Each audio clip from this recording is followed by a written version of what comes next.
Good afternoon, ladies and gentlemen. Welcome to you. This is Major League Pickleball Australia, powered by Yola.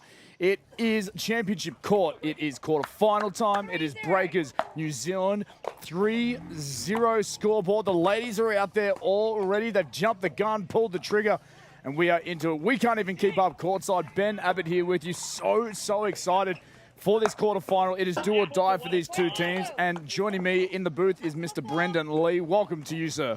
Good afternoon, Ben. It is great to be here for this quarterfinal matchup. Cannot wait. We are well underway already with New Zealand off to a 4-0 start. Michelle Esquivel, she has been on fire and dialed in right from the get-go out there for the New Zealand hustle. She's joined courtside with Talia Saunders and the Brisbane Breakers. They've started off with their female pairing of Sarah Hua and Katie Morris. 5-0 is that current scoreboard.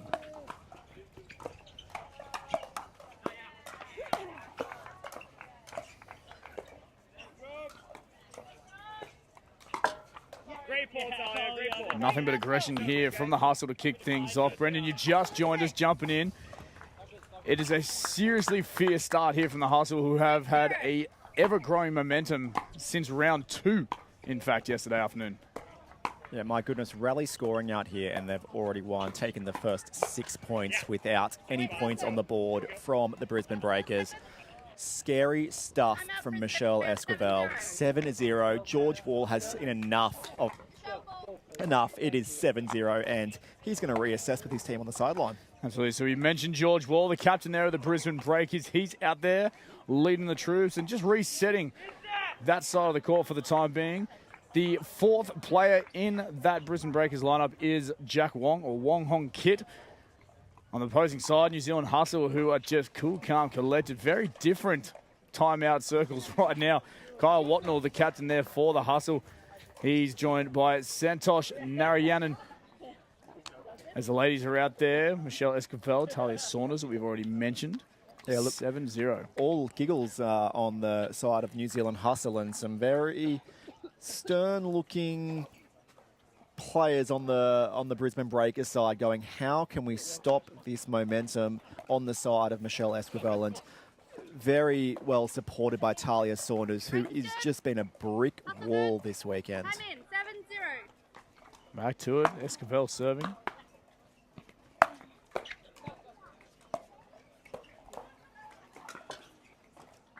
Even the luck goes away with the New Zealand Hustle. This is one of those games as well that's already off to a red-hot start, and everything just falling in the way of the Hustle.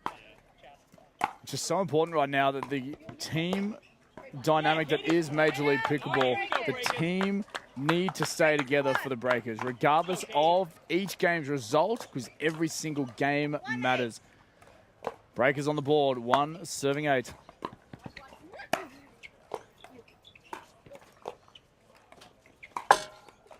Oh, again, that net. Yola playing to the favour of the New Zealand Hustle. You shake your head, you reset. You got to with the pace of the Major League Pickleball space.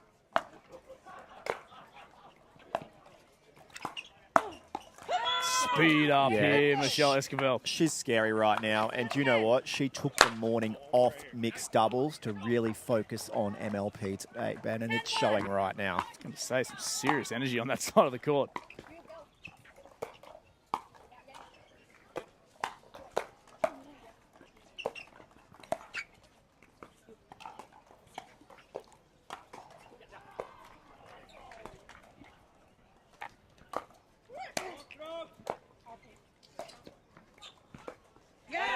Really good team point there from the Hustle once again. We spoke about the energy. Ever firing up is Michelle Esquivel out of Oregon. You got a scoreboard check out there. 11-1. No way. That is outrageous here from the New Zealand Hustle. I don't know if I've seen 11 scoreboard MLP at a chance. Ever?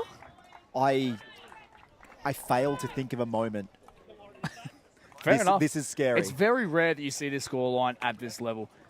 But obviously, of course, it is it's a top tier level. And if when one team is dialed in or one pair is dialed in, and the other yet to find a bit of a groove and even just been battered down under the pump for every single play, these things will happen. Well, looking at Michelle Esquivel, she's back here for her second season now for MLP Australia, and I don't think she would have been satisfied with her results last year. They performed well, but I think she's still got some left in the tank, and I think she's showing that fire and that desire to perform better this season right now. Yeah, and a lot of experience under her belt as well. She was the first to win the PPA USA gold medal, played in 2 MLP US seasons. Now she's back down under for her second Aussie MLP season. Asserting her dominance, case in point right there, down the middle. Imagine being Talia Saunders right now with a partner firing the way that Michelle Esquivel is.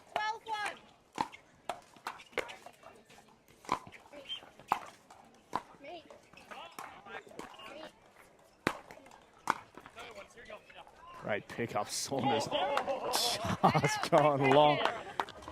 I think everyone held their breath there, Brendan, on that particular play. That ball hung in the air for so long.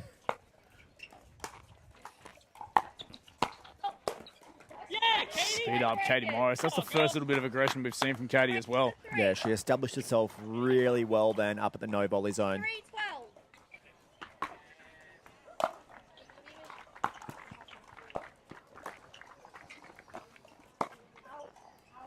Great communication, great awareness from Saunders.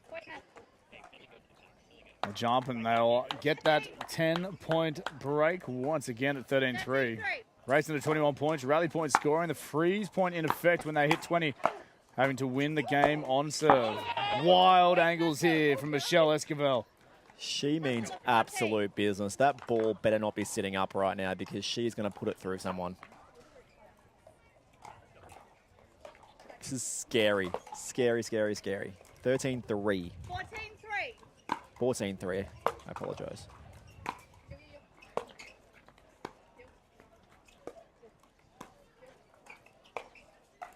Down that line. Ball is good. And do you know what? For the Breakers right now, when you are down such a deficit, you actually have nothing to lose, right? So they can just open up the shoulders here and do what Katie Morris did just then in trying something they may not usually try. Yeah, absolutely. You got to back yourself in. You got to try things that maybe, if something's currently not the go-to and not working, absolutely you got to throw the kitchen sink at it just to keep the game alive, keep the energy high, and again, continuing that conversation sideline for the Brisbane Breakers. George will need to keep that positive mindset, knowing there are still another 3 games to be played for all 4 of these players to be involved in. And coming into this matchup, the Breakers and George, led by George, would know that the strength of the hustle lies in this women's doubles pairing, especially in comparison to their own. George and Jack are such a strong men's doubles pairing. Katie and Sarah have had their ups and downs over the past few days, but Michelle and Talia have been rock solid. Yeah, I tend to agree, but I tell you what, that men's matchup as well, which we'll see up next, the combination of Kyle Watnell and Santosh Narayanan. Narayanan has been making a name for himself this weekend. He's been absolutely on fire to a point where we're seeing the similar dynamic between Michelle and Talia. Talia almost sitting back. So too was Kyle Watnell the other night. It was a different beast and a different breed last night. So we're looking forward to seeing that matchup, especially with George Wald, Jack Wong, who had won the Pro Singles Championship here yesterday afternoon for the PPA Tour. And a bronze medal in mixed doubles today as well. So he is having an exceptional tournament. Cleaning up. But how much does that take out of your tank, right? Yeah, he did just finish the mixed doubles bronze only half an hour before this first serve of this MLPA matchup, powered by Yola. Be interesting to see how he bounces back. He looks pretty calm, cool, collected on the sideline, but he's not out there with a paddle.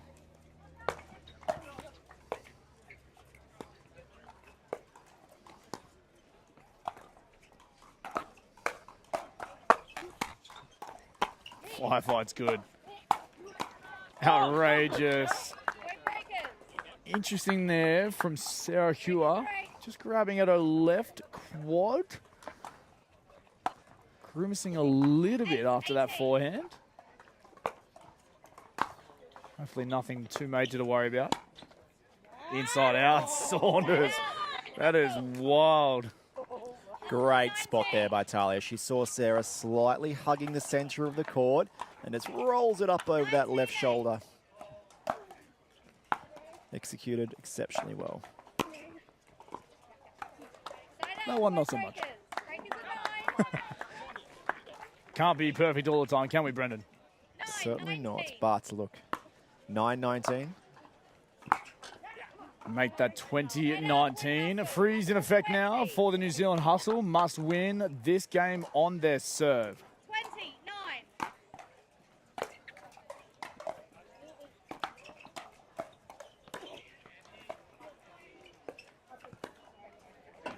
They won't get it done in one. So this is where the freeze really comes into play. If the Breakers can just hold their calm and hold their composure, they can close their scoreboard and every single point will count.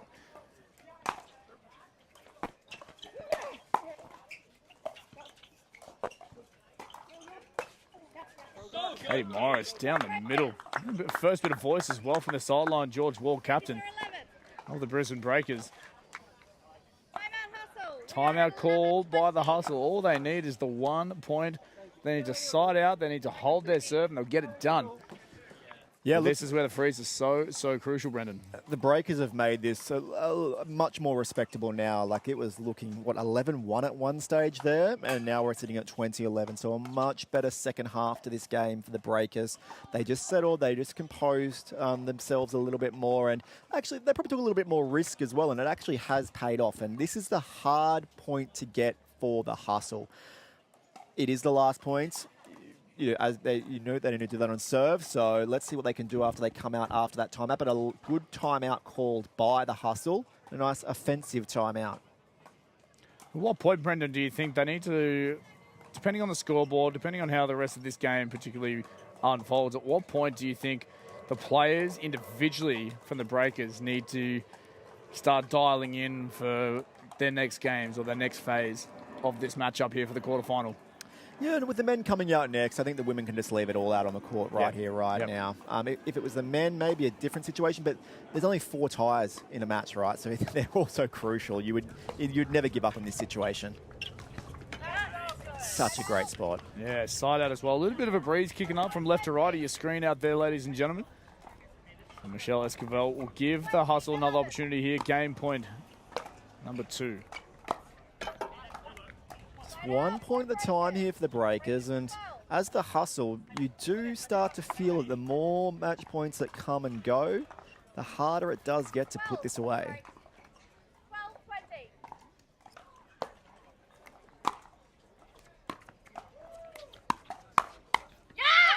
12-20. Oh, fire from Sarah Hewer. Back to position, dialed in. 13 points up now for the Breakers.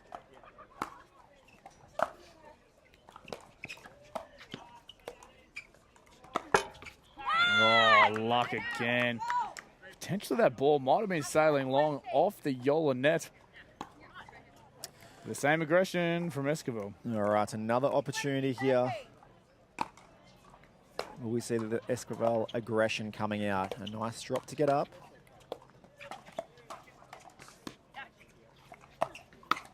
That will get it done. New Zealand Hustle will take the first tie.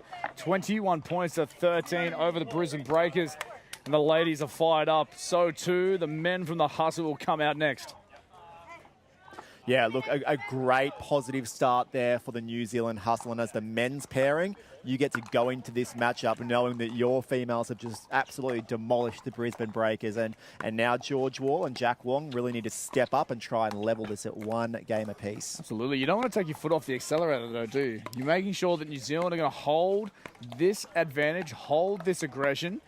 They've got to come out absolutely firing, knowing that Brisbane Breakers, George Wall, Jack Wong want vengeance. And look, but as the New Zealand Hustle, you go in knowing you're 1-0 up. The Breakers, it's a different mentality. You're 1-0 down. This rubber becomes really important. George and Jack are undoubtedly the slight favourites. I'm sorry, undoubtedly. They're the slight favourites going into this matchup against the New Zealand Hustle. But in this format, we know anything can happen. And I think that real positive mindset aggressive mindset from Michelle Esquivel could really feed here to the entire New Zealand Hustle team.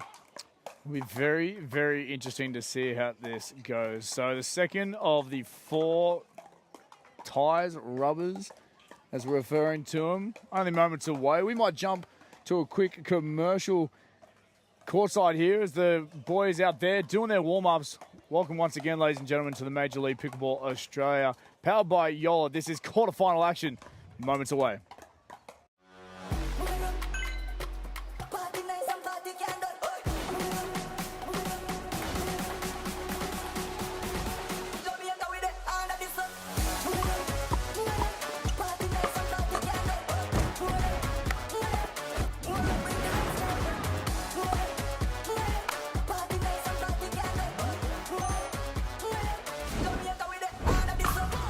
What's your DUPR?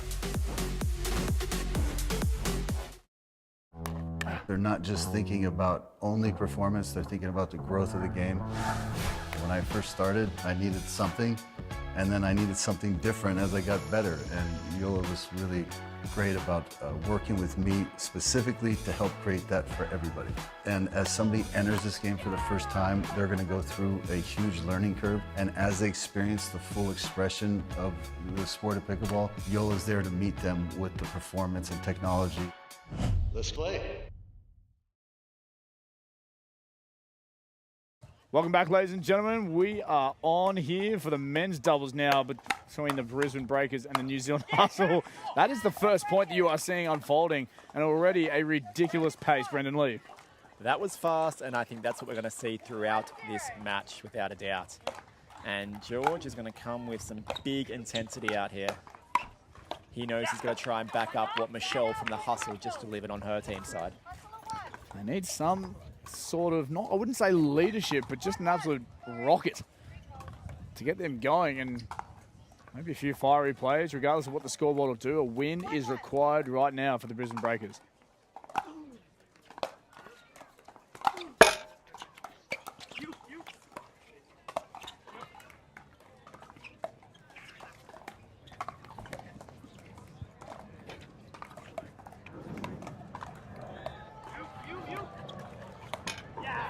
Oh, Hustle get away with that one. A big miscommunication there in the middle of the court. Really was. Somehow Kyle Watnell pulled that ball out from a metre behind him.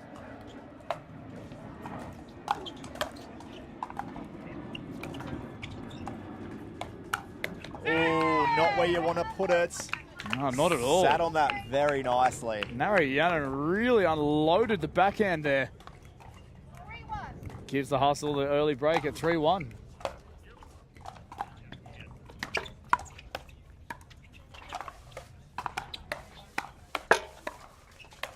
Oh, some seriously impressive adjustments there as that ball clipping the yellow net on the way through, but Wall will put that one away. 2-3.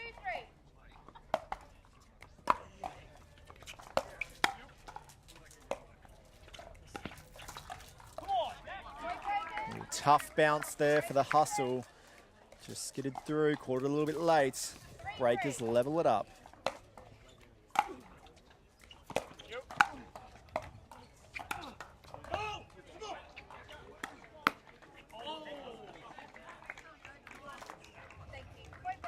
I love sometimes just listening into the player commentary, the emotions, the oohs, the ahs.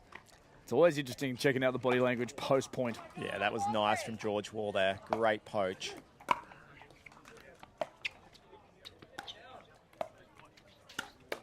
Oh, Ernie to no avail, though, as Watnell will send that one beyond the baseline. All right, from 3-1 down, a great response here from the Breakers. They take 4 on the trot.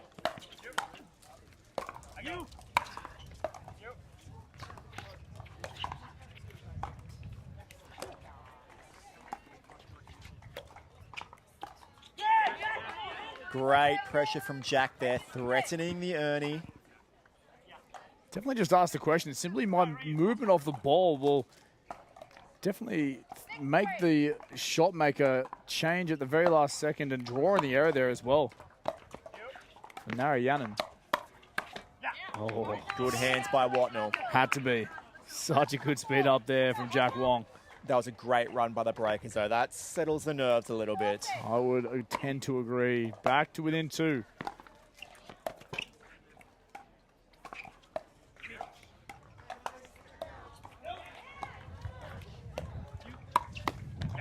Speed up. Watnell, captain v captain on that occasion.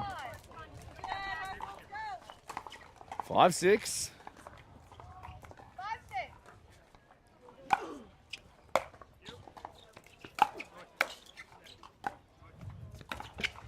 Oh, and an unforced error there from George Wall. Almost like he's feeling this occasion a little bit, Ben. Yeah, understanding the role of a captain as well. It's a tough, tough gig. We've been put on the back foot right from the get-go, coming into game 2, 1 game down.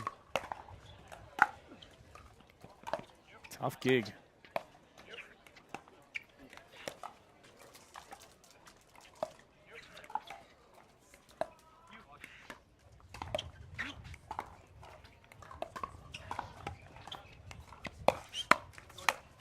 Watnell's all over the ATP, but that ball on the George Wall shot choice, no go, just sends it beyond. I believe that play almost levels things up.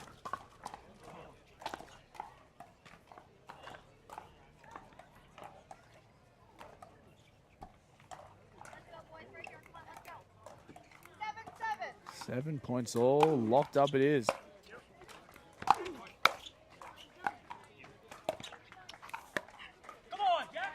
Yeah, great volley there from Jack. Really got Watnell reaching out to the right-hand side there, catching him off guard.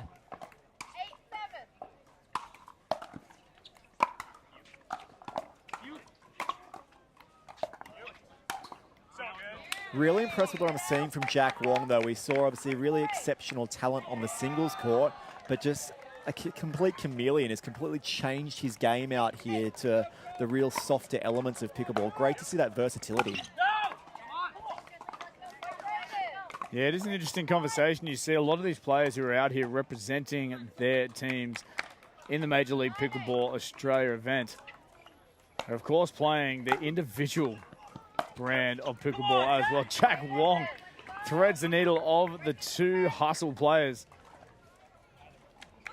And I do not envy any of these players out there right now. The conditions have been wild the past couple of days. Ever-changing, humid, raining. It's now hot and sunny, a little bit of wind.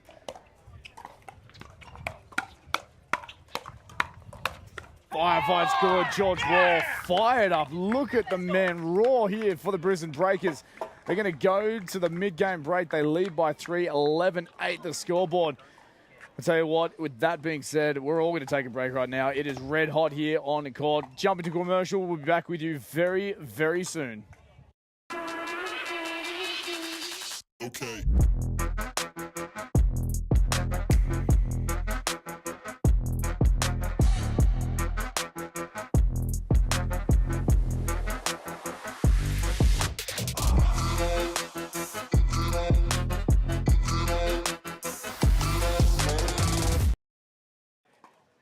Massive shout out to Hammer Pickleball there.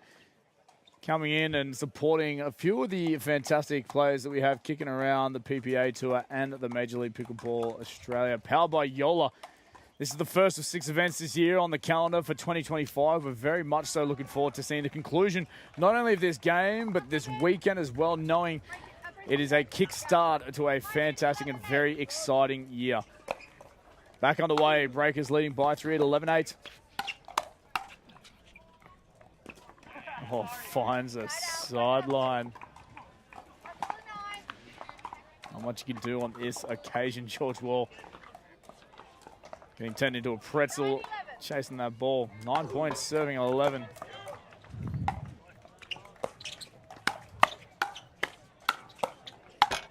Oh, look at the hand speed there from all 4 players. Not the way they wanted to end, but a great battle there.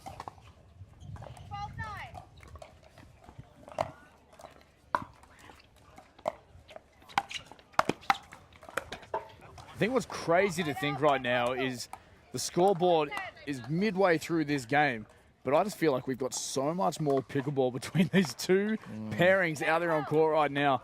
I think this is going to go all the way down to the very last point. Just out of reach. George Wall taking a bit of pace off Kyle Watnell. On the back foot, off balance. He can't quite get a hold of that one.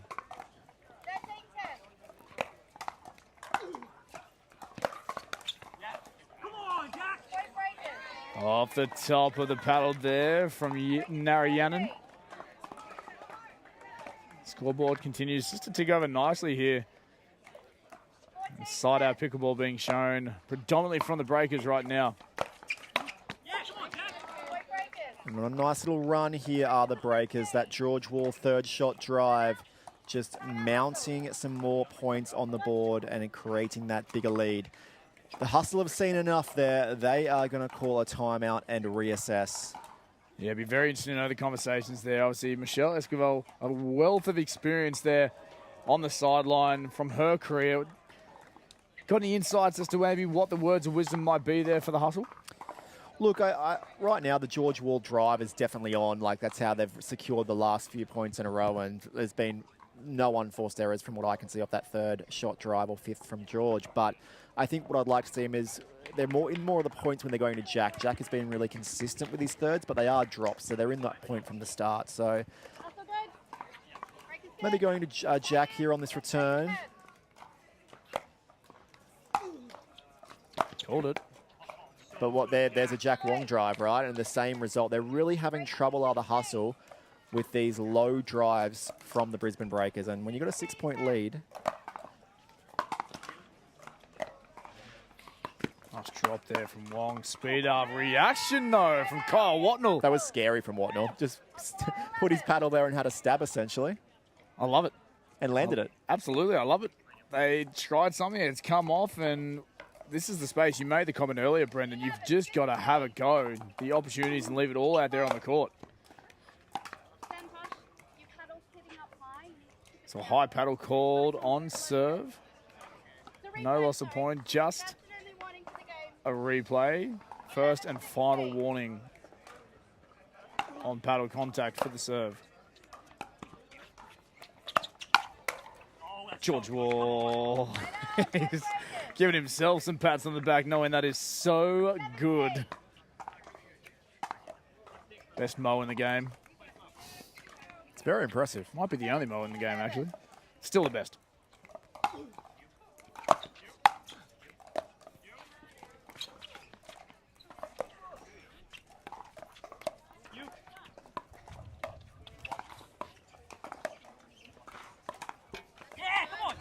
Just too delicate there from Kyle Watnell. Move. Really getting away from the Hustle now. They were able to hang with George and Jack there for most of that first half and the start of the second. But just the unforced errors really now starting to amass on their ends.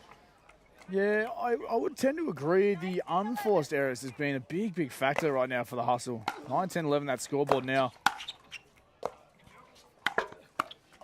Great adjustment from Wong.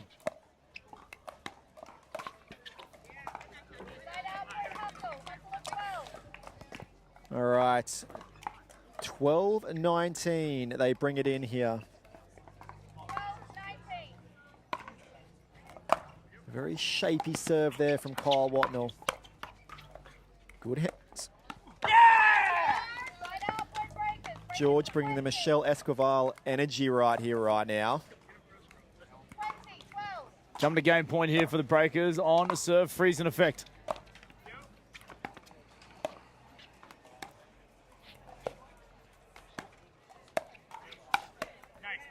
Staying alive, the Hustle. I was having this conversation in my own head earlier, and obviously not on the comms, but understanding the freeze point can be so crucial.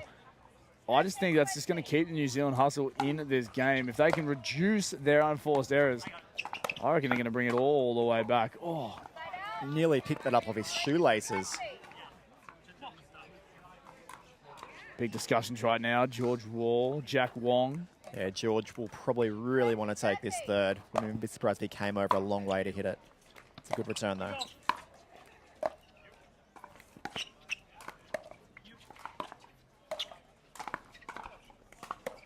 Trouble taken from the Brisbane Breakers. George Wall, the captain, leading by example. He will get it done.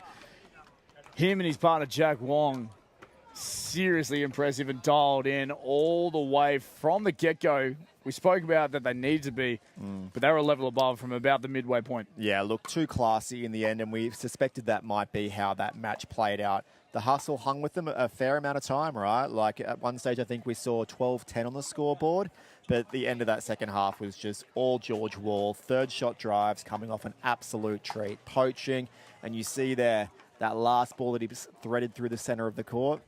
Favorite shot right there. Yeah, Love to see that from him. I think really good leadership shown as well from George Wall. It's a tough gig jumping in there, obviously one game down, but you've got to keep the energy high. You've got to keep the morale high, and I think he brought the energy back here for the Breakers and obviously leveling things up one game all. We'll jump to a quick commercial, Brendan, before we bring out the first of the two mixed doubles games that will come your way. This is the Major League Pickleball Australia, powered by Yola. Quarterfinal action here in Tweed Heads. They're not just thinking about only performance, they're thinking about the growth of the game. When I first started, I needed something, and then I needed something different as I got better. And Yola was really great about working with me specifically to help create that for everybody. And as somebody enters this game for the first time, they're going to go through a huge learning curve. And as they experience the full expression of the sport of pickleball, Yola's there to meet them with the performance and technology. Let's play. Thank you for joining us once again, ladies and gentlemen. We are here live courtside in Tweed Heads, having way too much fun courtside as well. All the action's happening out there for the quarterfinals of the Major League Pickleball. These teams battling through 2 rounds to get into the top 8. As it stands, it is 1-1 in this quarterfinal tie. The ladies taking it for the New Zealand Hustle in Game 1. The gents for the Brisbane Breakers in Game 2.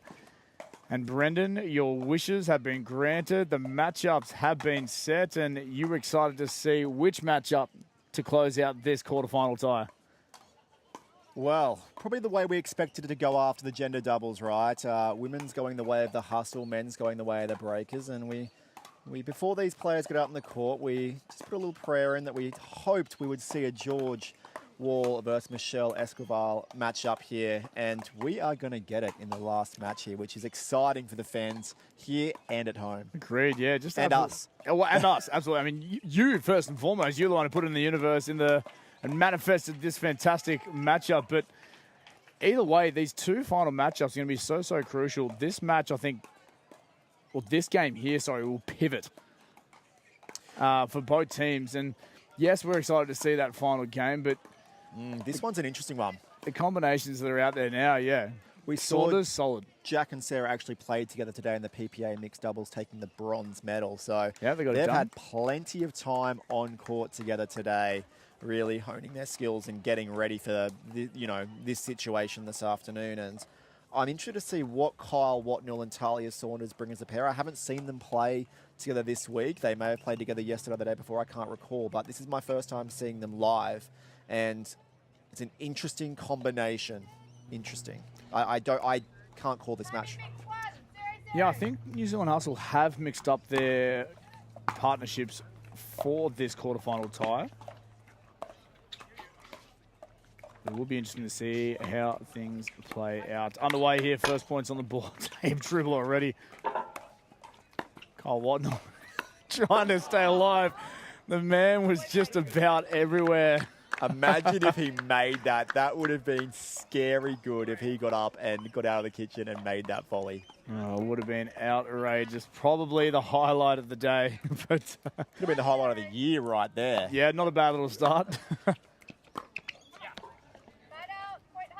So again, for those joining us for the first time, welcome to you, Ben Abbott and Brendan Lee with you for the Major League Pickleball Australia, powered by Yola. This is the first leg of 6 for the 2025 calendar. Quarterfinal action here this afternoon at Tweed Heads. Tennis and Pickleball Centre. 5-5-1. Talia Saunders down the line. That was scary good. We know she's so well known for her defensive prowess on the court and how many balls she can make. And I had a little word to her earlier on, and she said, I want to show what I can actually do with my attack, and we got to see it firsthand right there. Incredible swing down that line.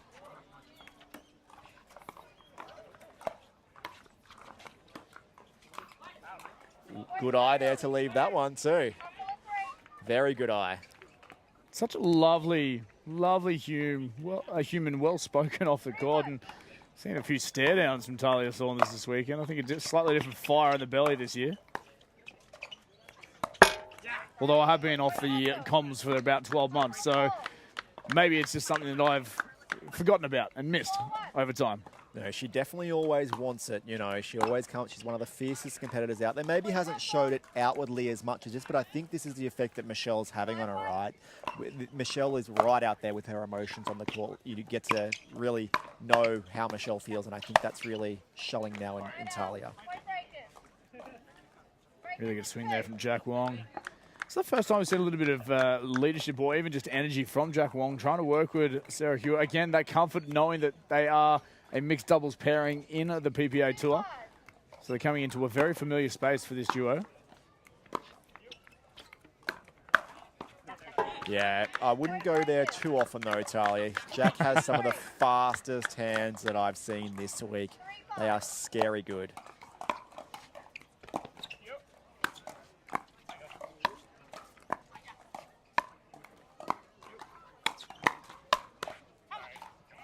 Go on this occasion. Good defense there. I think Sarah Hewitt occasionally just lobbing that ball up and dangling the carrot. Not taken from the hustle initially, but given the third opportunity, they do. At the feet of Sarah Hewitt this time. Yeah, probably Sarah Hewitt here feeling a little bit out of sorts. She's really getting targeted by the hustle pairing, and her drops aren't as accurate as what Jack Wong's are. So some real intent here from the hustle.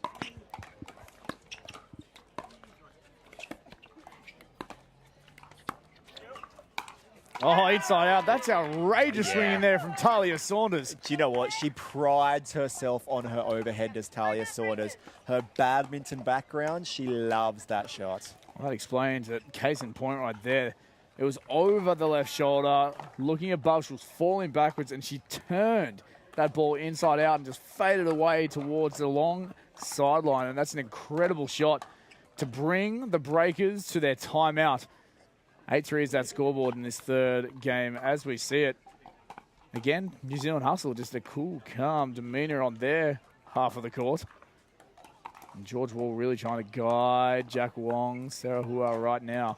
And do you know what, for these players as well, Ben, like when you get drafted to the Breakers team, you not only get drafted to with the best players, but one of the best captain and mentors. And George really relishes that role. And this is such a good learning experience for these players under the wing of George Wall, and he invests so much time and energy into those players every season.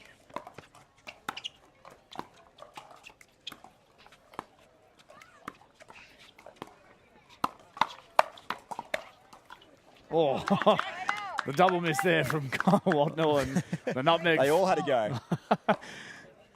Couple of giggles there as well. Jack Wong with the speed up, too good. Great to get the first point off the back of the timeout.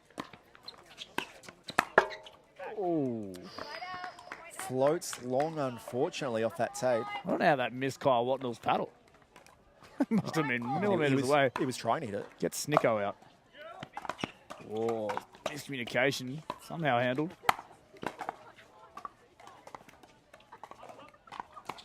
Cheeky from Jack Wong. It has enough on it.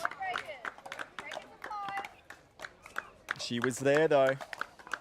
Kicking herself for missing that one.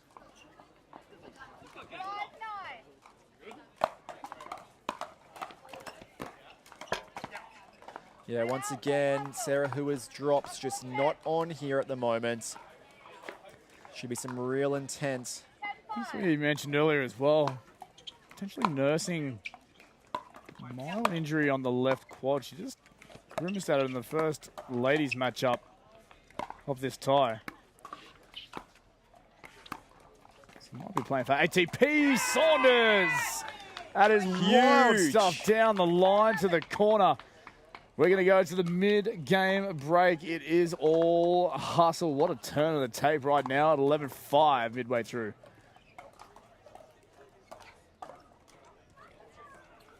Major League Pickleball, ladies and gentlemen, is back in full swing for 2025. As we mentioned, first of 6 events on the calendar here in the land down under. We're off to New Zealand next, which would be very, very exciting. Seeing all the teams venture across. New Zealand hustle with a bit of a home court advantage, some would say. I'm looking forward to bringing all the coverage all year long, not only for the Major League Pickleball Australia Tour, powered by Yola, but also the Pickleball Tour, thanks to PPA, powered by DUPR. 12 events on the calendar between the 2 competitions. And it all kicks off here in Tweed Heads, just south of the border, New South Wales, Queensland, on the east coast of Australia. Thanks for joining us around the world, pickleball fans. We're back into it here. Hustle leading by 6. Make that 5. 6-11.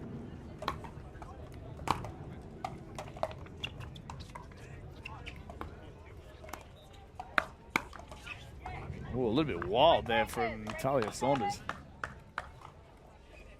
Next to no breeze as well now, Brendan. Very still conditions out here now. The players would definitely be relishing this. They haven't seen much of it over the last few days.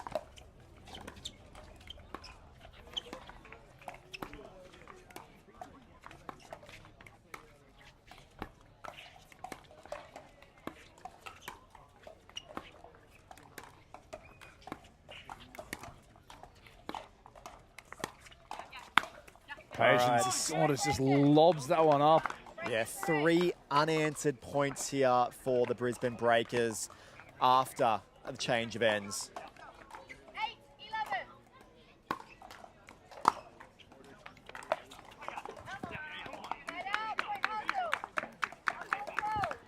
And the New Zealand Hustle get their first point after the change of ends.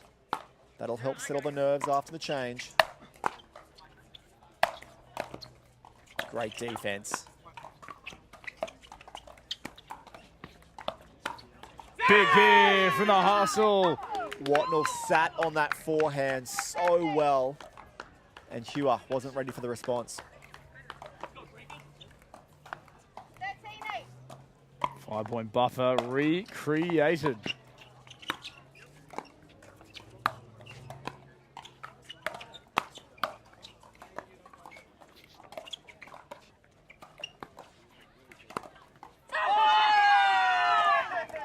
Hear the noise, hear the energy, see the energy rather from the New Zealand Hustle. And there's that attack that she's been telling us about. Not afraid to take the man on in front of her. Great to see from Talia Saunders.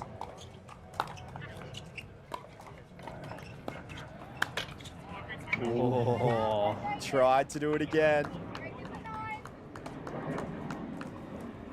9-14.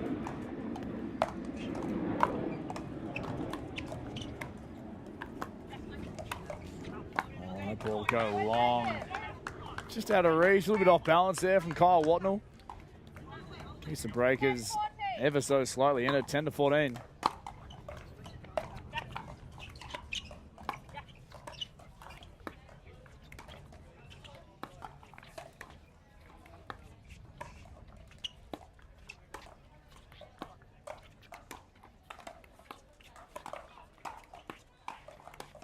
Both Hustle players just peppering Sarah Hua here. Relentless pressure. Talia's going to look for that line in a second. Oh, just wide. I think there was a bit of a sigh of relief there from Talia Saunders. Jack was creeping ever so more and more across towards Sarah, and you just wondered when was Talia going to pull that trigger up Jack's line. Sarah pulled first, though. Here they go again. Yeah, right now, just so much pressure on Sarah Hua. And that was some residual baggage from the last point. I think there we saw that error come from Sarah. Ref timeout. So referee timeout right now. Got these towels? Check what the water So just checking to see what's going on the court. Looks like there's a spilt drink bottle on the side of where the Brisbane Breakers team are now, and it's just edging its way closer and closer to the court. So I think they're just trying to get something to clean up the spill. Well, that being said, while they have a break and a breather, might be a little bit of a blessing in disguise here for the Brisbane Breakers. We will cut to a couple of commercials and bring you on back to conclude the third tie here of this quarterfinal matchup between the Brisbane Breakers and the New Zealand Hustle. This is what you're waiting for. People ready to ride. I think I'm ready tonight.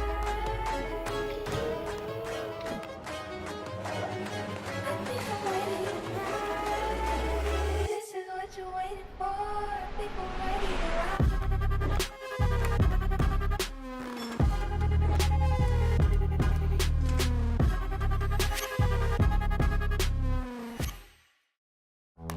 They're not just thinking about only performance, they're thinking about the growth of the game. When I first started, I needed something, and then I needed something different as I got better. And Yola was really great about working with me specifically to help create that for everybody.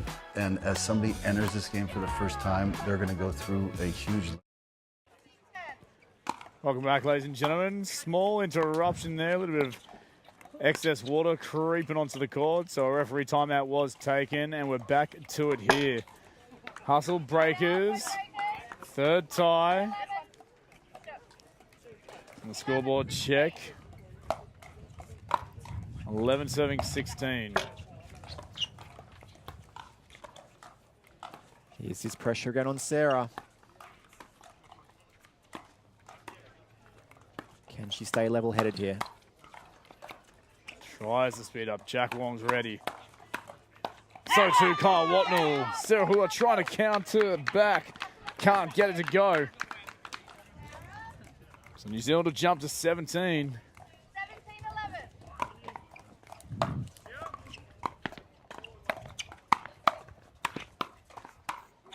Oh, and Kyle just pulls that volley wide again. We've seen that twice in the last few points from him, but a great setup there.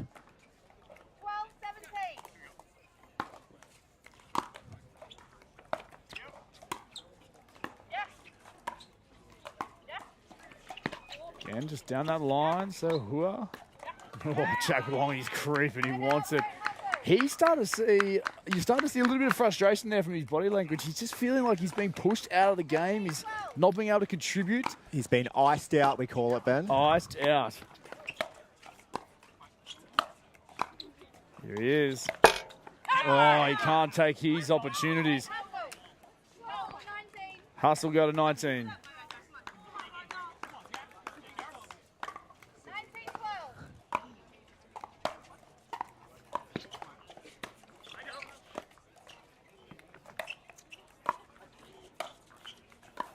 Nice deep swing and a bit of swagger from Kyle Watnell. Oh, looks like the only one go missing. Oh my goodness, that point was chaotic, and it wasn't just an Ernie attempt from Jack Wong. That was a Burt attempt from the left-hand side of the court. It's gone from one side to the other.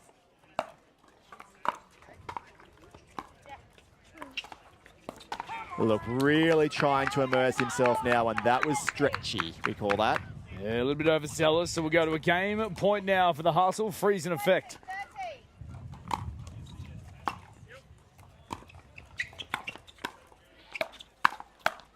Jack Wong. Yeah, would love to have seen Tali just go back to Sarah. The pressure on Sarah has been immense in the last few points, and she wanted to finish off with a ball up Jack Wong's line there, but not right now.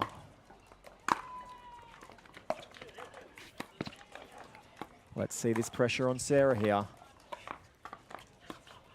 Just absolutely nothing on these dinks from the Hustle. Oof, that's tight. Very interesting to see. This point, I think, is going to be interesting. And if the Breakers can get this one, might see a little bit of a momentum shift. So, trying to speed up, trying to stay aggressive with a freeze effect in place. Game point opportunity number 2 here, Hustle.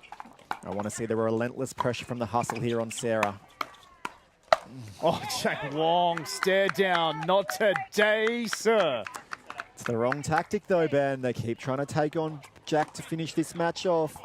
It's not how they've got to this winning position. No, they've can't be got impatient to this winning right now. position from taking on Sarah. Definitely.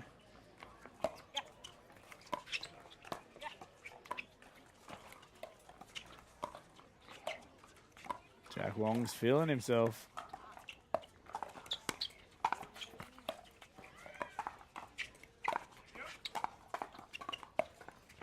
Trying to take a stronghold.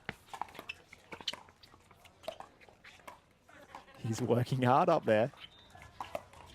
Goes the lob. Gets it. Jack Wong. Jeez, he deserved that point, Ben. He covered some court. Seriously, just overtaking the space, controlling it. Bringing it back to within 3.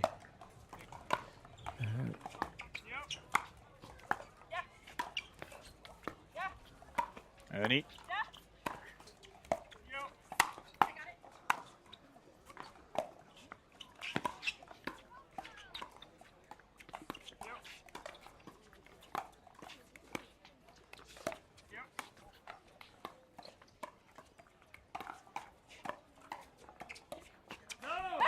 Right. All right, they need to put the pressure on Sarah Hua here. Another match point. Game points.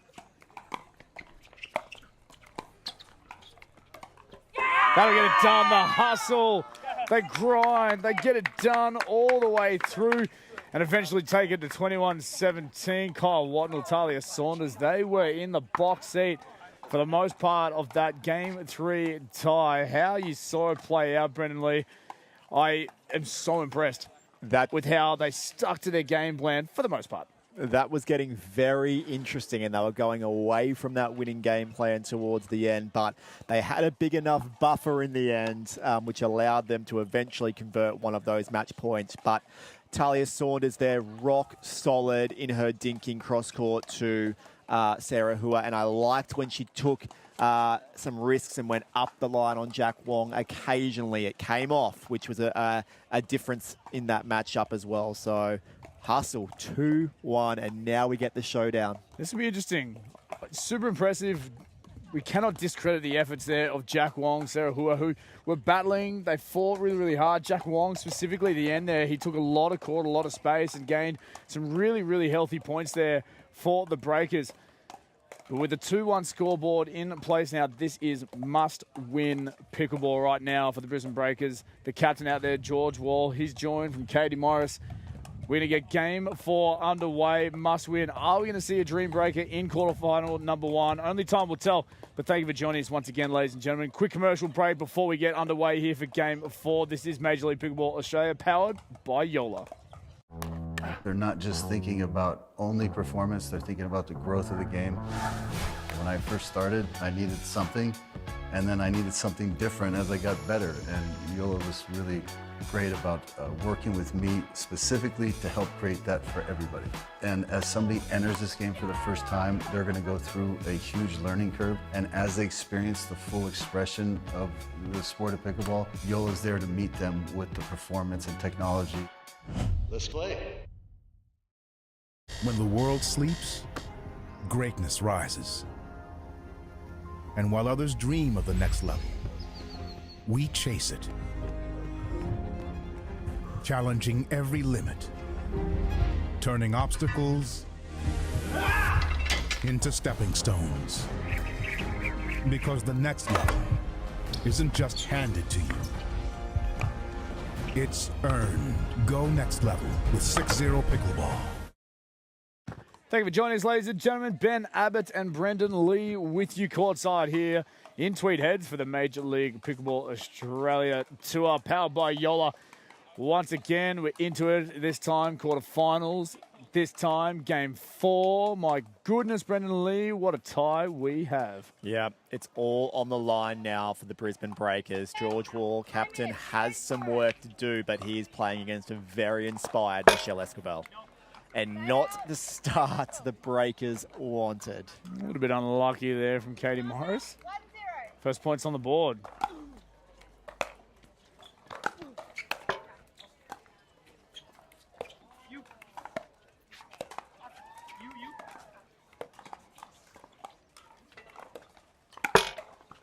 Geez, that net is getting a lot of attention early right now in this fourth tie. So the combinations out there for the New Zealand Hustle, who are on serve right now, Michelle Esquivel and Santosh Narayanan. Yeah, this is a really tough matchup for the Breakers. Katie Morris looking a little bit unsettled out here, not just with the shot selection, but also her body language as well. This is a big occasion for her. Let's see if she can step up.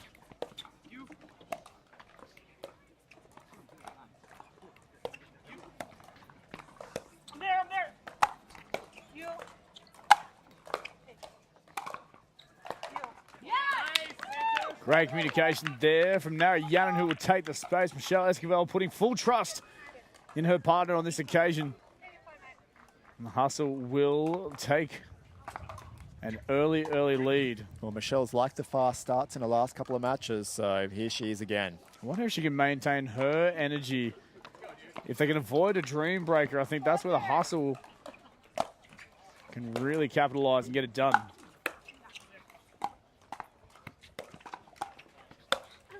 Yeah, George is going to have to play extremely big, like what we saw Jack Wong trying to do in the last few dying moments of that last match.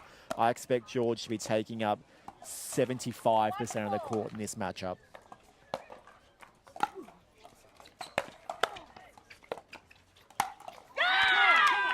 And expect, though, these guys to be peppering Katie Morris, but Michelle will keep George honest, and he has to be ready on that line.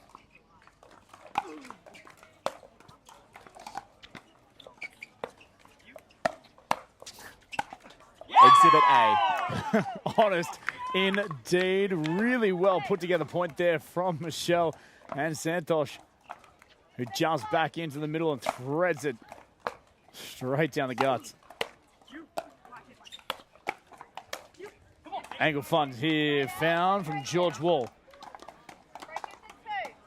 Breakers go to 2, Hustle 6.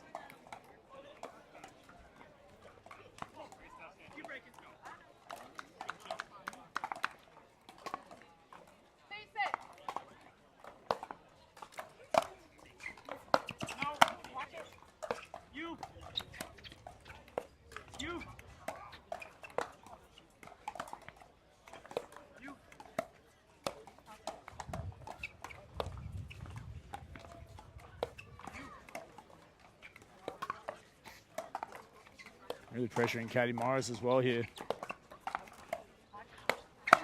Speed up, drawing the error there from Michelle Esquivel. Yeah, good to see Katie Morris really step up to the task there. That was relentless pressure from Michelle Esquivel with those dinks.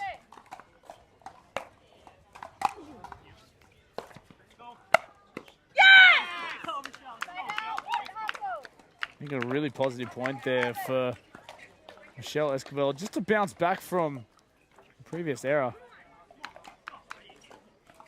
They seem dialed in and in tune between the two.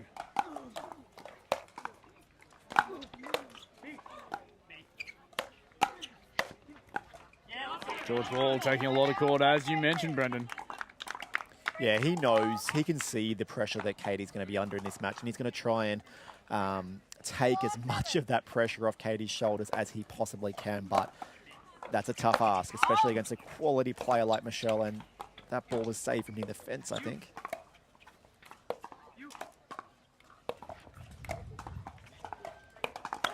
Oh. Oh, no way. That's great hands by Katie Morris to get that ball back, though. She actually didn't realise she did. No, I was going to say, I think she swung and going, where'd that go? And back over the net. Play on. Super impressive stuff there from the Breakers, but the Hustle again just continue to assert their dominance right now. 8-4.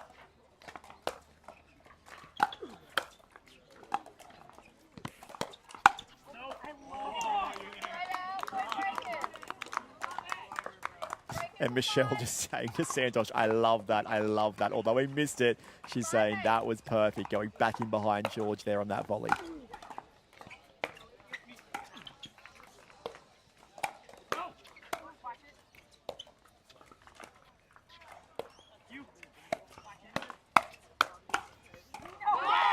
Scary good with those hands. I thought George Wall did really, really well there just to counter back the the backhand down his sideline to come back in with the forehand, but the shot choice from Santos to find the put away.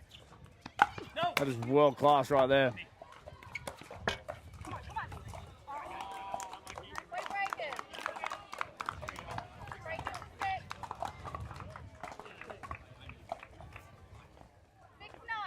So back to within 3 points. I feel momentum ever so slightly building here for the Breakers. Katie Morris, really good aggression there. Sat on that one nicely. She loaded up on that backhand side. And now we're within 2. Interesting moments here.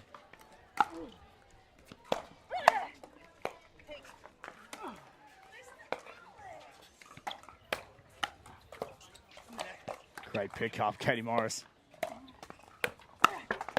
Oh, the adjustment, no way, George Wall. Oh, come on. And there it was. That's what Michelle said she loved a few points ago, and she got it right there. George expecting Santos to go at Katie and goes in behind. What a point.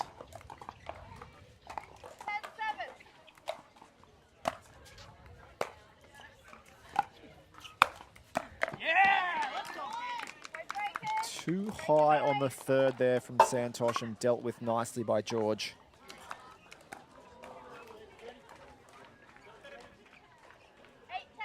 Still just 2 points in us.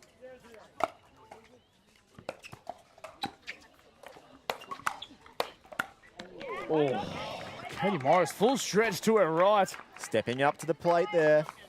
She has been gaining more and more confidence as this game's going on. Big smile on the face too. It's great to see.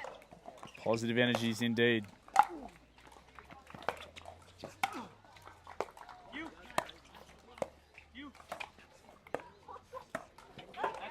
Oh, and we are all level.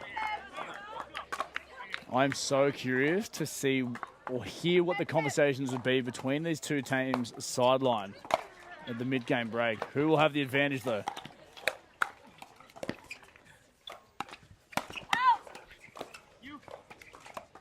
It will be the Brisbane Breakers.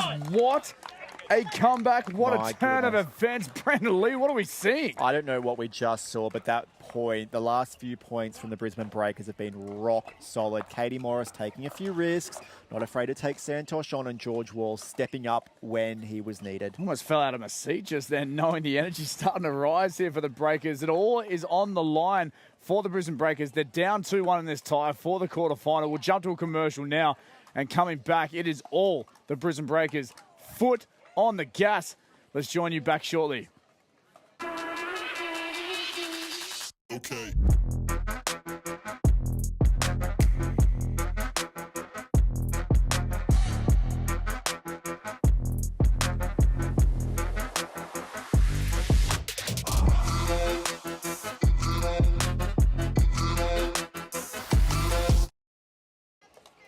Game on, says George Wall. They've taken the advantage.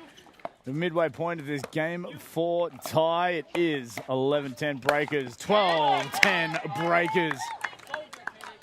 My goodness, they were down by 4, maybe 5 from memory to kickstart this fourth tie. 9-5 or 9-6, yeah. Yeah, and they've made an outrageous comeback now, leading by 2. I think a lot of that actually has been about Katie Morris. Sorry, Brendan. She's definitely stepped up, but now what can she do when she's got the lead? It's one thing to fight back from a deficit and really put the walls up and, you know, reduce your errors. But when you get the lead, do you start to change that mentality and go for too much like we almost saw then, right? Let's see if she can stay level-headed and let George do his thing. I think you just got to keep the scoreboard out of mind, out of sight, out of mind. You got to make sure that you are dialed in. You got to go with the energy, go with the flow of momentum. And you're right, go with your teammate in George Wall, who is absolutely dialed in right now. Speed up George Wall, just a flick of the wrist from that man. He loves that ball. Breakers move to 14 on the scoreboard, I believe. Up by 3 now.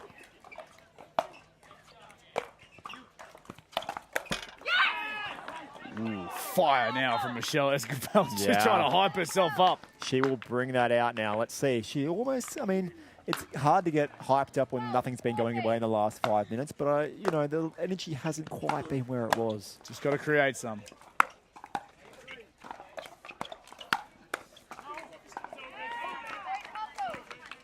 Wide.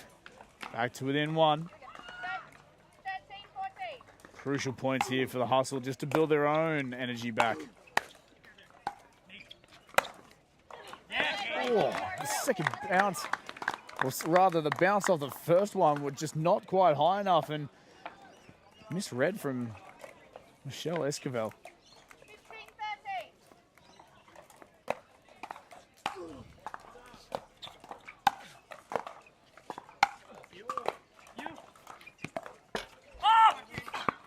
Whoa. Tightrope action here from Michelle. Interesting body language there between the two, Michelle Escobar and Lots of Santosh. chatter. Lots of Marianne, chatter from yeah. Michelle Escobar right now. Quite animated.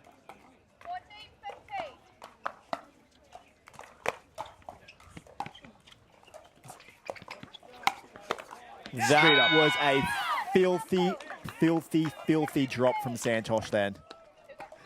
How filthy. My goodness. Like, nearly broke George Wall's ankles filthy. 15 all locked up now.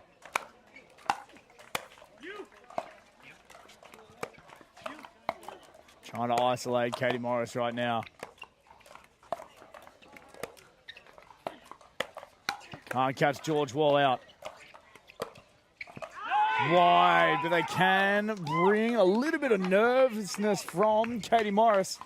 And this is a big moment in the Breakers campaign here, right? Like, as we know, George Wall finished with the last year as, you know, one of the standout performers in MLP. So a lot of expectation on him coming into this season.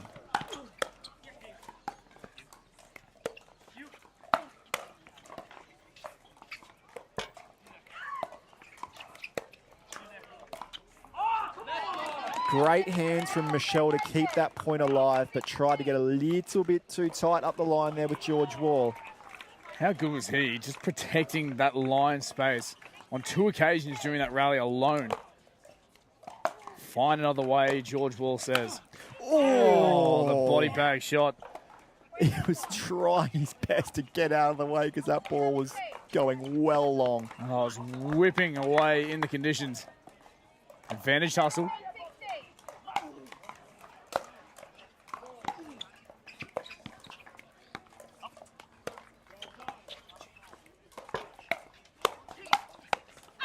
Oh, that ball going high. Wall getting overzealous on that one.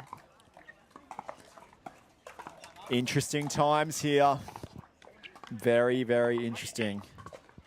18-16. Fighting back from a deficit here not long ago. George, you were stretching. Timeout called here for the Breakers. The conversation that you mentioned earlier, Brendan, does George Wall try to overplay? How much does he take over this game and over this space to be able to keep the Breakers in this game, Yeah, this match? He does it so well, right? But in this situation, you're down 2 games to 1. You're down a deficit here in this 4th matchup. You try to, obviously, he's trying to lift and carry his team through to a dream breaker, not even through this match yet, right? But at least to a dream breaker. And you can only do so much as a player out there. And he's really stretching himself to the limit right now. But look, a long way to go here. But look at these two on their feet, just bouncing around like jackrabbits.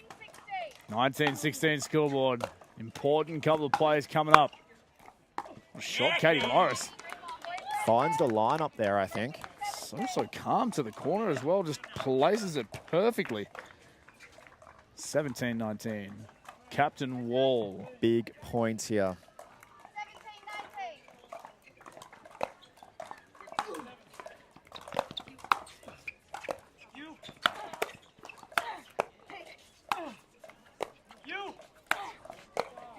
17-19.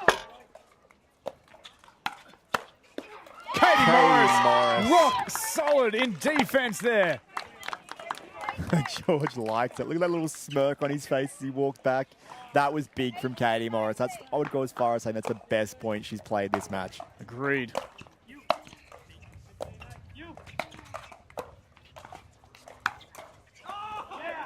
I think that clipped George on the way through.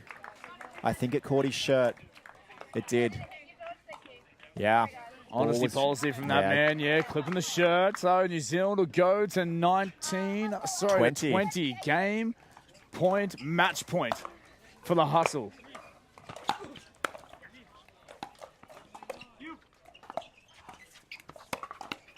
Not done yet, says George Wall. Once again, the man steps up. 19 to 20. Love that big breath George took as he walked back here, getting ready to serve.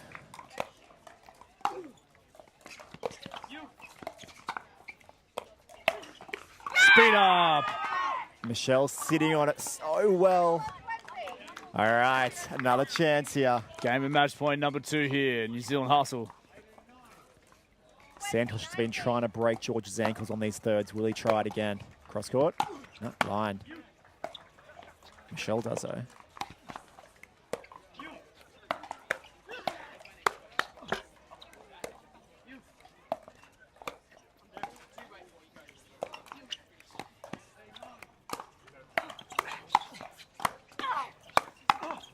Oh my, that is match it. point. Oh my gosh, I was about to just call Katie Morris clutch. She was so good there. Just the missed contact right at the very end. So the New Zealand hustle, ladies and gentlemen, we congratulate them. They will take this final, book themselves a spot in the Final Four. Semi-finals await. Brisbane Breakers, they have to hold their head high in their fantastic efforts. Final comments, Brendan Lee, after an incredible quarterfinal to kickstart day 3. Geez, to finish on that match point that we just saw was exceptional from all 4 players. They put everything into that point. And for the Breakers, they'll leave here today in the quarterfinal stage, knowing that they can definitely go better in future rounds. I think George can build something really special with this team. We saw him do a very similar journey in 2024 where his team didn't come out and win the first round, but as the season went on, they got better and better. And under George's leadership, I expect the same here. New Zealand hustle. Michelle was inspired from the start, and that really resonated with the whole team, and they just kept that energy, and I'm interested to see what they can do in this semi-final later on tonight. Definitely. I think they're going to go very, very deep, and nothing but positive signs there for the Brisbane Breakers. So we'll close out this stream, ladies and gentlemen, this afternoon. The quarterfinal done and dusted. We do have another quarterfinal coming your way. Please stay tuned. Log in. Check us all out. It is the Major League Pickleball Australia, powered by Yola. Quarterfinal number 2 coming your way. Thanks again for joining us. This is what you're waiting for. People ready to ride. I think I'm ready tonight. I think I'm ready tonight.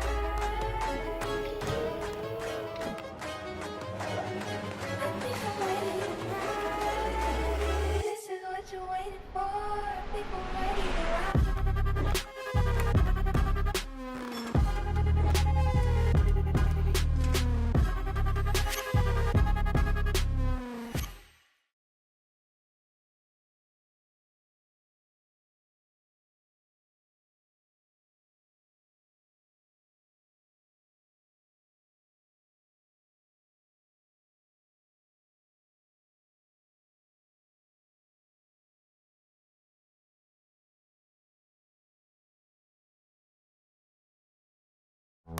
They're not just thinking about only performance, they're thinking about the growth of the game. When I first started, I needed something, and then I needed something different as I got better. And Yola was really great about working with me specifically to help create that for everybody. And as somebody enters this game for the first time, they're going to go through a huge learning curve. And as they experience the full expression of the sport of pickleball, Yola's there to meet them with the performance and technology. Let's play.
Ladies and gentlemen, afternoon. Once again, welcome to you. It is Ben Abbott here with you courtside for Major League Pickleball Australia, powered by Yola. We thank you so much once again for joining us. Having your company means the absolute world as we celebrate the talent all across the scene here for the 2025 season underway here. Quarterfinal number 2. It is Eastern Rush, closest to your screen, taking on the Bondi Pickleball Club. Out there, the ladies taking to the court first and foremost. We're underway here for point number 1.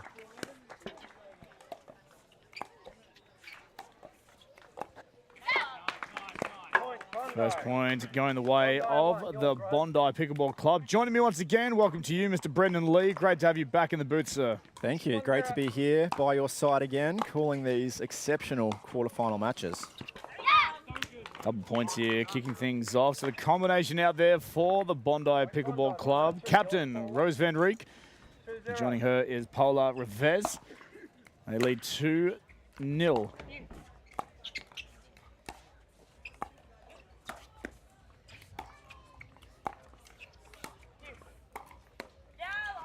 Eastern Rush get on the ball there. Combination out there. So too the captain, Katie Hart. He's on the right of your screen. Joining her out there is Lauren Mercado. This is going to be a fascinating matchup between these two teams. Plenty of energy as well, as per usual, on both sides of the court. Don't hang the ball at that height when Katie Hart is lingering. Very interesting matchup out here too, Ben. We see Rose and Katie played alongside each other much across the last few years, and now today, opposite sides of the net.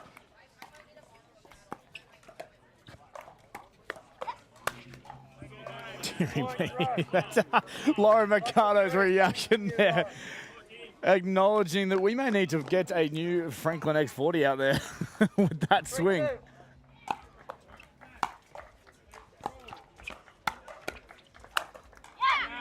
Rivers with a powerful speed up at the feet of Mercado. Level peggings, 3 points apiece.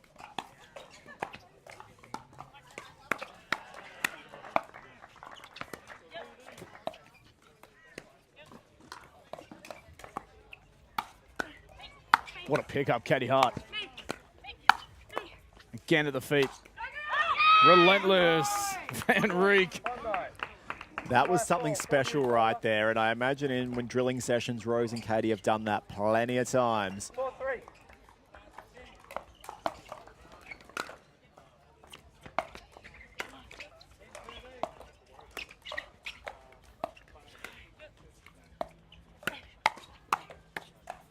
Really good speed up there, Lauren Mercado just taking the inside channel. Yeah, really impressive Paula's dinks up the other end, though. They are some heavy dinks cross court, really getting Katie Hart moving, which is great. A great sign for Bondi. You mentioned earlier the combination that used to be, or previously was, Rose Van Rieck and Katie Hart.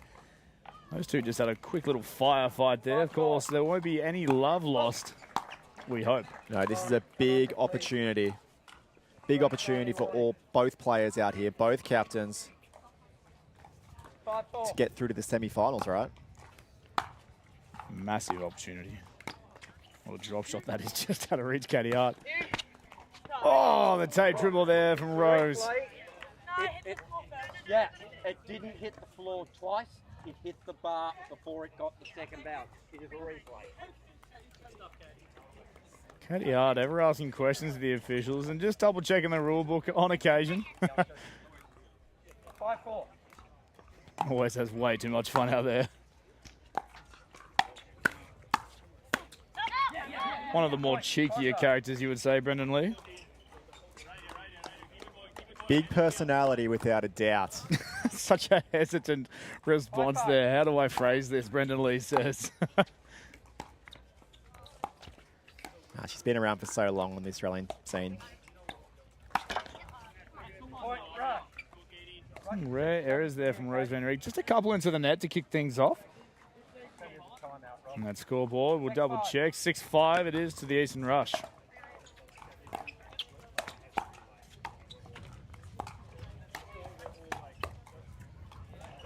the top won't go.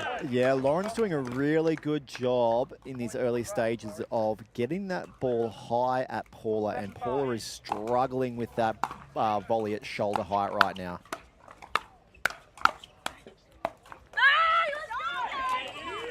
Big energy there from Captain Katie Hart. Happy to watch it sail beyond. Maybe a bit of the speed and pace right now from the Eastern Rush. Proving a little bit too difficult here for Rose Van Rijk and Paula Rivez, who take that little bit of extra time between points just now. 8-5. 8-5 scoreboard.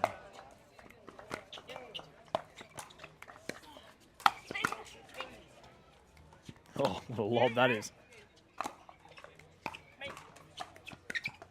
Up to the kitchen. Counter punch there, Paula Rivez.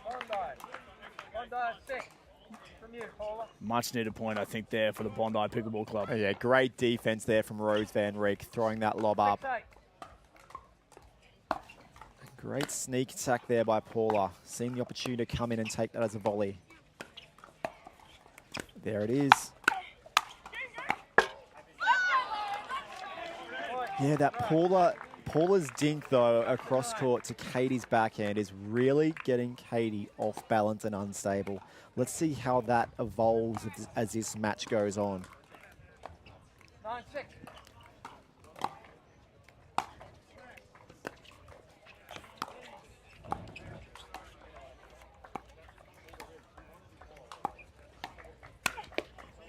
Oh, speed up from Katie Hart.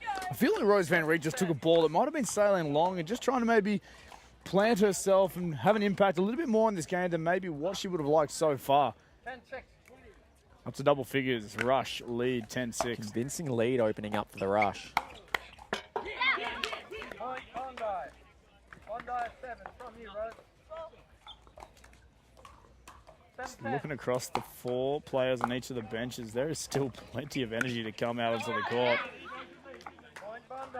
That's a much better controlled and composed leave there from Rose Van Rijk. Doesn't overplay. 8-10. Back to within 2.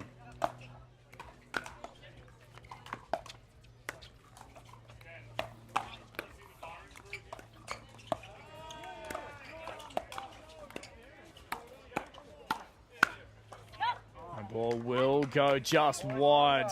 Once again, though, that was set up by the Paula Rivez dink cross court there, getting Katie unstable and getting Rose involved.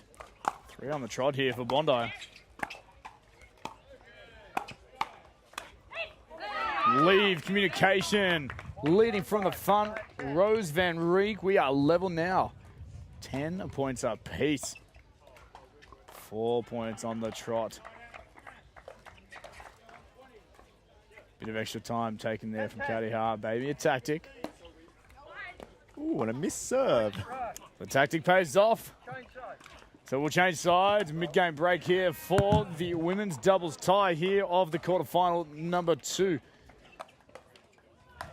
We're going to bring you to a commercial break as the ladies will take a 2-second breather, bringing you back once again for quarterfinal action, Major League Pickleball Australia, powered by Yola. Okay.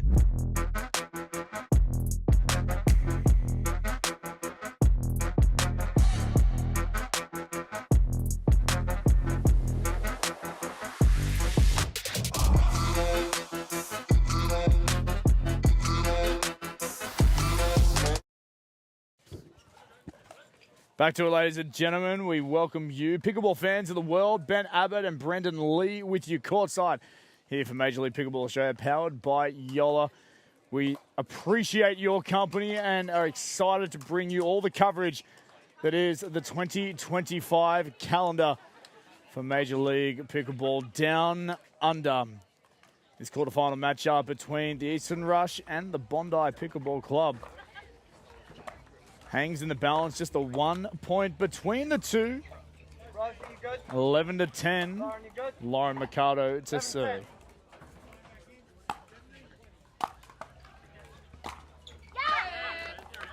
Point Bondi. And this is going to be a tussle right to the finish line here, this match.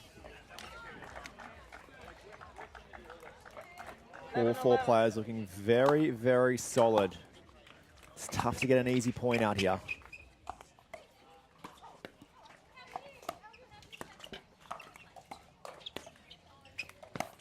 Oh, flirting with that sideline. Just out of reach there. Lauren Mercado just accelerates on the backhand. Short in stature is Lauren Mercado, but that makes it very easy to get under volleys like that, Ben Abbott. Pocket rocket, per se.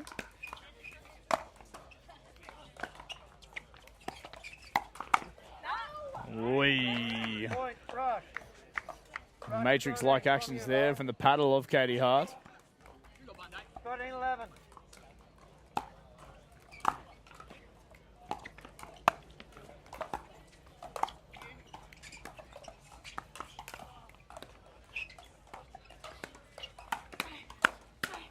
Speed up, handled all too well from Katie Hart. That is bragging rights on the line post-match here this afternoon. Yeah, she's loving that hands battle head-on with Rose Van Reek. 14-11.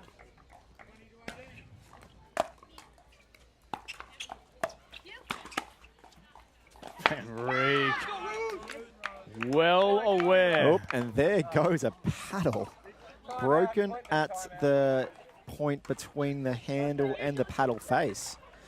Not sure exactly how that happened. I think she just might have scuffed it on the court. Might have been a chase back on that one there, Yeah, having to... maybe just use it to balance. Potentially. New paddle out there for Katie Hart. Back to her, Paula Revez serving. Oh, Mercado with a call. Katie, yep, checking all the hairs in place. Needs to be timeout called here from the Bondi Pickleball Club. The scoreboard ever so slightly getting away from them as it currently sits at 15-12. We'll jump to a commercial really quickly now just to get you guys relaxed, recouped, and back to it in a moment's time. Okay.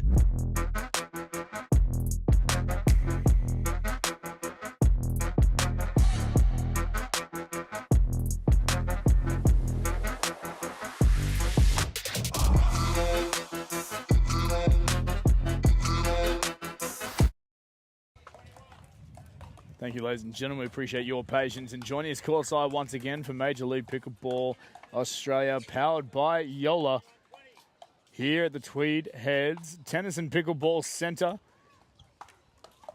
Largest pickleball specific centre in the country. First of its kind, I'm sure many to follow suit as this sport continues to rapidly grow, not only in Australia but around the world, drawing players from so many different nations. Out here right now, representations from Australia, Netherlands, Spain. It's all to play for now in this quarterfinal matchup between Bondi Pickleball Club and the Eastern Rush. Point rush. Rush 16.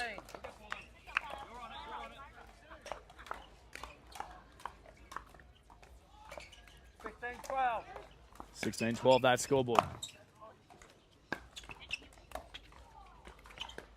Drop shot dink is good from Paula.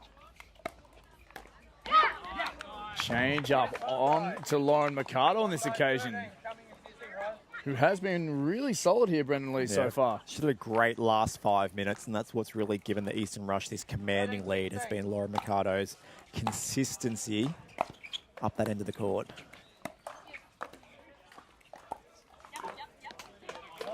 Cheeky from Katie Hart. Yeah, just some strange misses here from Rose Van Reek as well.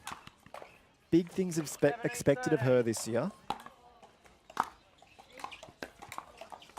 She can find her way out here now.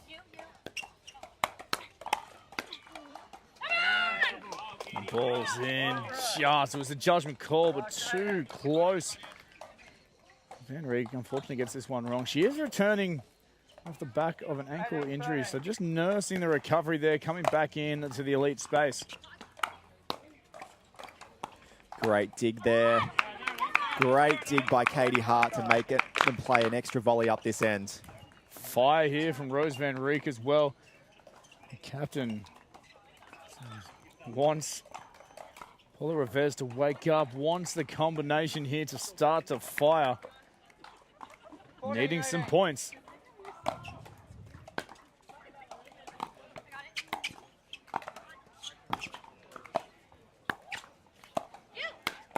Put her to the feet from Katie Hart. Still a long way to go in this tie. Quarterfinals happening across the two courts. Championship and grandstand. At the feet, right back, gotcha, says Paula Rivez, who's been a little bit iced out the previous couple of points. Getting a much needed point on the board there.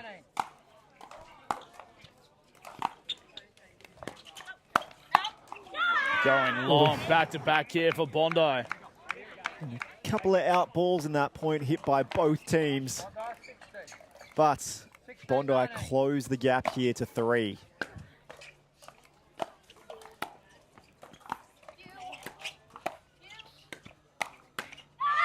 Oh my. Timeout called here, Eastern Rush. Katie Hart making a couple of errors. Too strong over that baseline, and we are just seeing a momentum shift here from the Bondi Pickleball Club. And Brendan, very, very interesting to know how these two teams are going to come back out onto the court in just under a minute's time. Yeah, look, a great last 3 points from Bondi Pickleball Club. That gap was getting wider and wider and wider as this match went on, but they've reeled them back in now. And in these moments, it's always very interesting to watch Katie Hart and see how she reacts in these situations. It's been a telling sign over the years. Does she stay level-headed, or does she try to go bigger and bigger as these moments get more clutch? So really interesting to see the conversation that she's having with Mike Newell and what follows on from this timeout. Yeah, I think some very brief instructions there from Mike Newell, the coach there of the Eastern Rush, to Katie Hart, who they've worked together many, many times, many tournaments over the career of Katie Hart. But then as well, Katie Hart's such an individual. She needs her time and space as well sometimes, just to reset, to get back out there and do her thing. But Rose Van Riek right now has all the real estate in the world in Katie Hart's head, bringing that scoreboard back to within 1 at 18-19.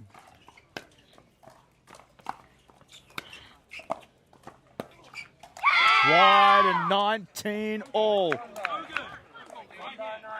Nothing but business here for Bondi. Yeah, and this is not what was expected from Eastern Rush, but when that finish line is in sight, how are they going to react against a pair like Rose Van Riek and Paula Rivez? Great little counter punch there from Lauren Mercado. That'll bring up game point here for the Eastern Rush. Freeze in effect. They must win on serve here to get it done in game 1. 20-19.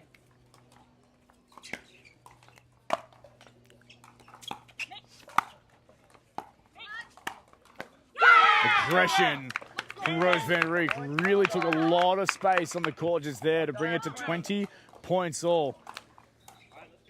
It's a rally point up for grab. 20-20.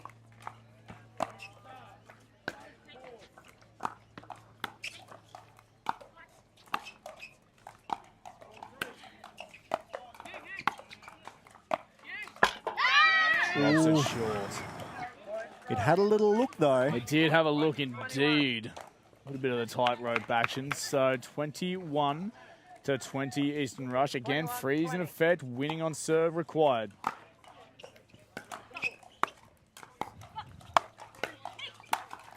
Too good. Power here from Van Riek. I have never seen more intensity in Rose Van Riek's eyes than this moment right now. I love that from Rose, and we saw that from Michelle on the last matchup, right?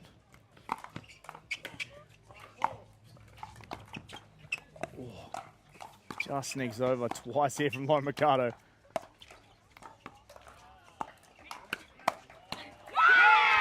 Drawing yet another error. Are you kidding me? What are we seeing? The comeback just about complete for Bondi. Yeah, and that's where I just love to see Katie just take a breath, right? Like, she's been so good at that the whole match, and as this match has got to the pointy end, we've just seen her miss 2 of those.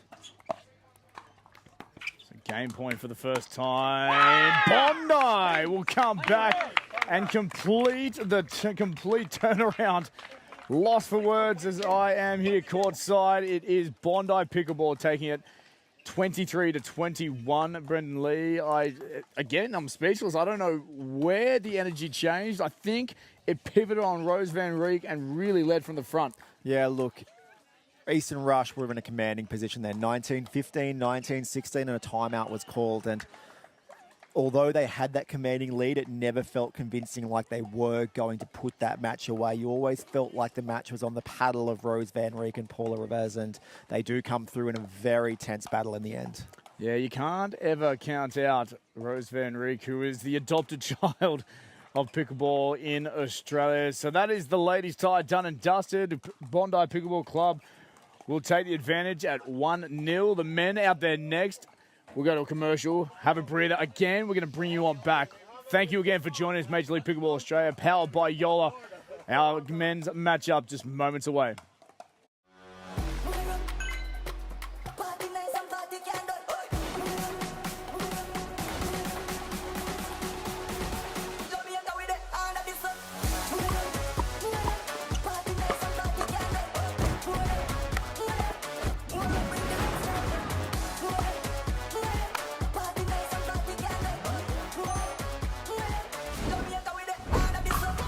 What's your DUPR?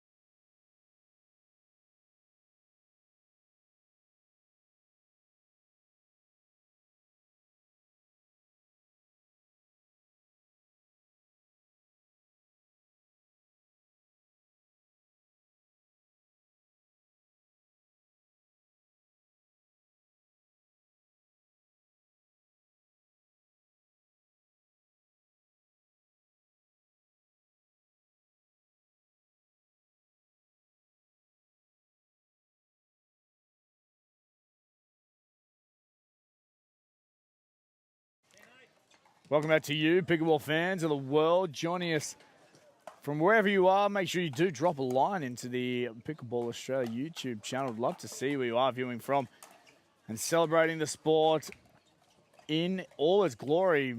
Major League Pickleball. There's an event coming up in Melbourne. I'm thinking about the future. I cannot wait to see the rest of the season unfold as we are setting the tone nice and early here in Tweed Heads. The men are out there now for this quarterfinal matchup. Major League Pickleball Australia, powered by Yola. Hall of Famer out there, Rob Cassidy for Bondi. He is joined with Connor Robert Shaw. He's a very fiery young man, an impressive pickleball player in his own right. And out there for the Eastern Rush is Lucas Pascoe, who needs very little introduction for those pickleball fans of Australia, and Arjan Bhatia. First points on the board, Eastern Rush, 1-0.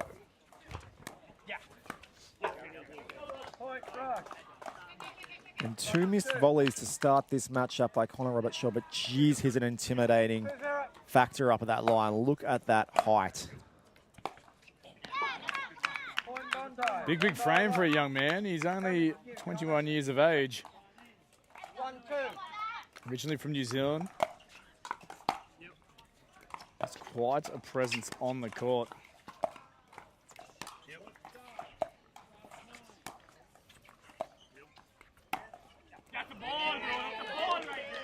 Here, Arjan Bhatia. He loves the energy out there on the court. Firing up Lucas Pascoe, who is quite the poker face player.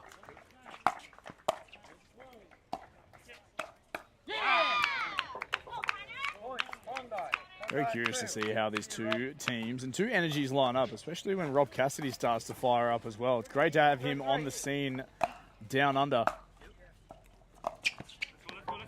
And a lot of the traffic right now going the way of Connor Robert Shaw, but no surprises really there when you've got Rob Cassidy up this end of the court. And again, that missed backhand volley. That's 3 in the first 7 points 2.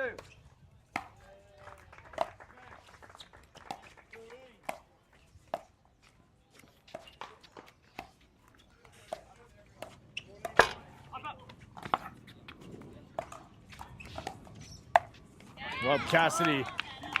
Not sure if you noticed there, Brendan, but very play just before. Rob Cassidy looks at Connor Roberts-Shaw and just says, I got you. Back yourself, I've got you.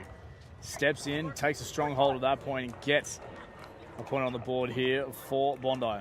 3-5. 3-5 scoreboard.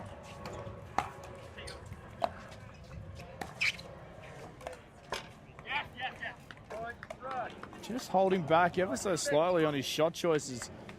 Maybe Yeah, a little bit of hesitation coming in. That's tension. That's tension right there, Ben.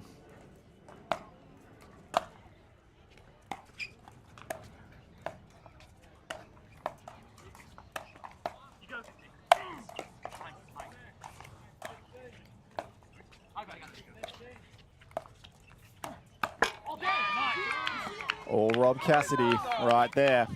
Really trying to help Connor settle into this match. 4-6. I love it. All day you see is the call from Rob Cassidy.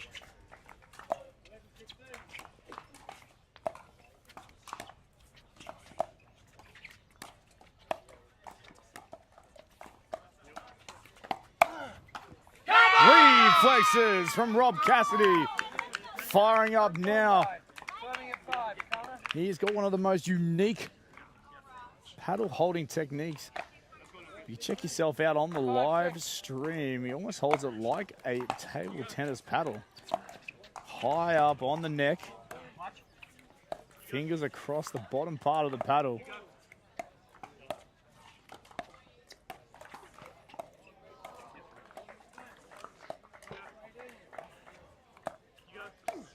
Game of chest right now. Loaded is Rob Cassidy. Rarely do you see that man stand all the way upright in a rally. Speed up. Can't quite handle it. Lucas Pascoe. This young man, 18 years of age, stepping up to the challenge, stepping up to the Hall of Famer. Yeah, really catching Rob off guard there, that drive through the center of the court from Lucas Pascoe. Puts that away nicely in the corner, does Rob Cassidy. Yeah, good energy as well, just to reciprocate the energy coming from Rob Cassidy from Connor Roberts-Shaw. Starting to dial in together. 6-7.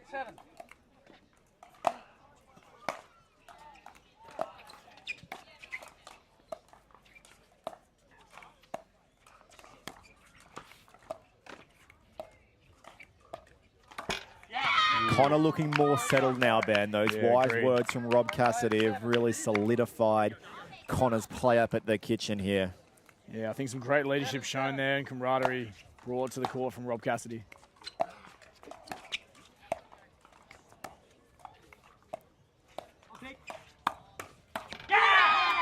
And that will be a confidence boosting point for Connor Roberts-Shaw there, calling Rob Cassidy off that ball, saying, no, I've got it, mate. Leave that one for me. Love it. And Rob will appreciate that too.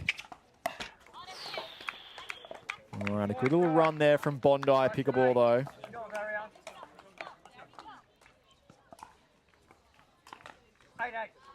Locked and level at 8 points. All momentum with Bondi, you would say.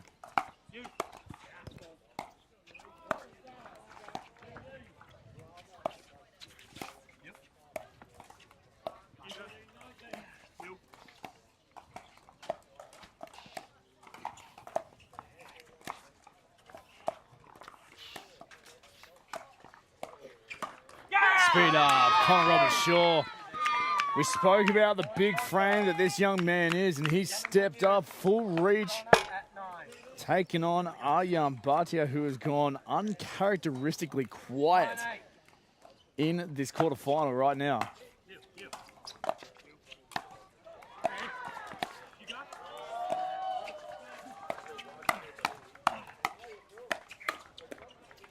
Could be over. Oh, just catching Rob Cassidy off balance. That ball just pinging off the top part of the paddle. Connor Roberts-Shaw Lucas and Ariane doing well to hang with this momentum of Connor and the energy of Connor and Rob, though.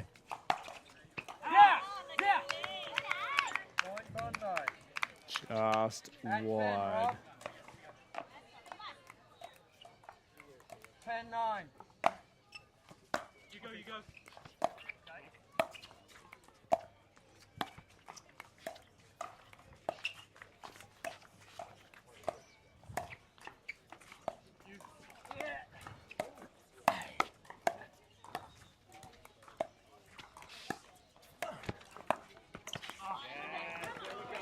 Reach. Connor Robert Shaw, he made a really good move. I just, again, one of those 50-50 hesitations from the young man, and catches Rob Cassidy off guard. So we're locked up at 10 points all, one away from the mid-game break.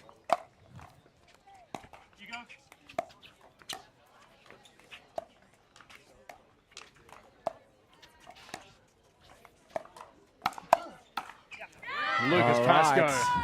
They get to the change of ends first. The Rush are at 11, and that was a tense first half. Yeah, I agree. I don't know how the Eastern Rush have jumped to the marginal lead. I think all the momentum sat with Bondi.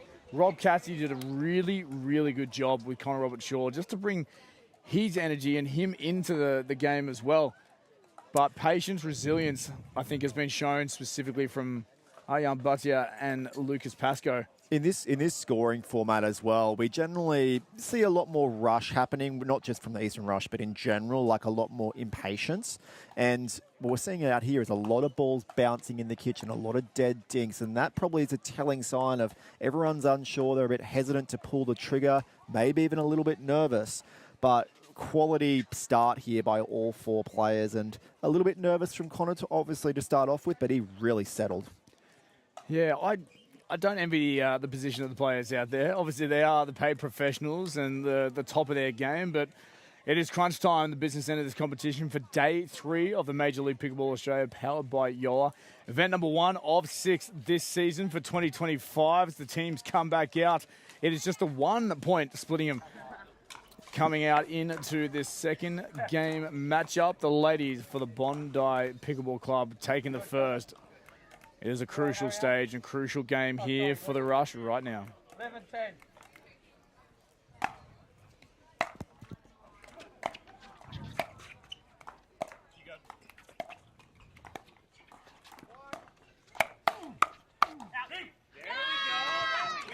We know the X factor on this court is Lucas Pascoe up the end for the Eastern Rush and is Rob Cassidy up the other end. And I think this match is going to be won on one of their paddles. Can Lucas Pascoe's flair come through for the Eastern Rush?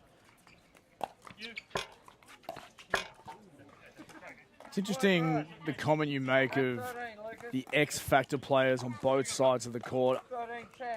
Obviously, we understand why it would be. Rob Cassidy's a Hall of Famer. He's an absolute legend, a veteran of this game, been in there for so long. Having so much success in his career over the years. And why he is the X factor up that end isn't because of his ability to be offensive. It's actually defensive X factor, right? That ability to get one more ball back than many other players can. We see him on his knees diving around, and that is the X factor that I'm talking about that Rob can show us. But whereas Lucas's will be that flair with the paddle.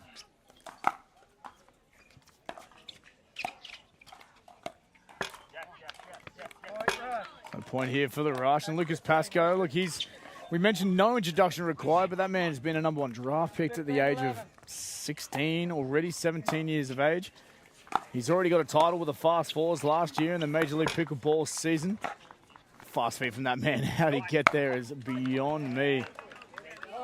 He just drew the error out. Season 1 there for 2024, the #1 pick. Timeout called from Bondi. 5-point buffer now for the Eastern Rush.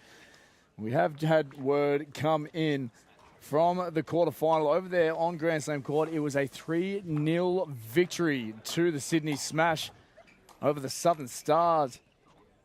And they're through to the semifinals here tonight for the first leg of the Major League Pickleball Australia season, powered by Yola.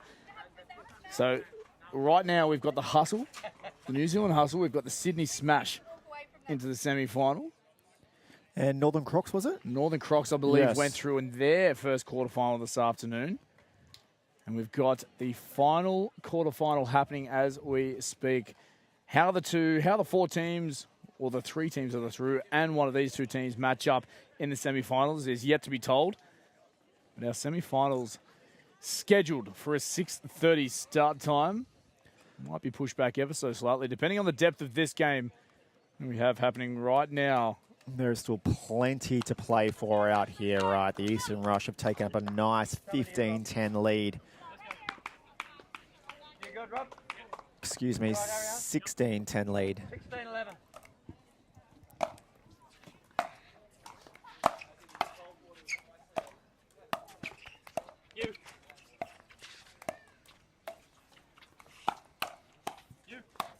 Too good from Rob Cassidy. It's right, Brendan. You're not paid to score, mate.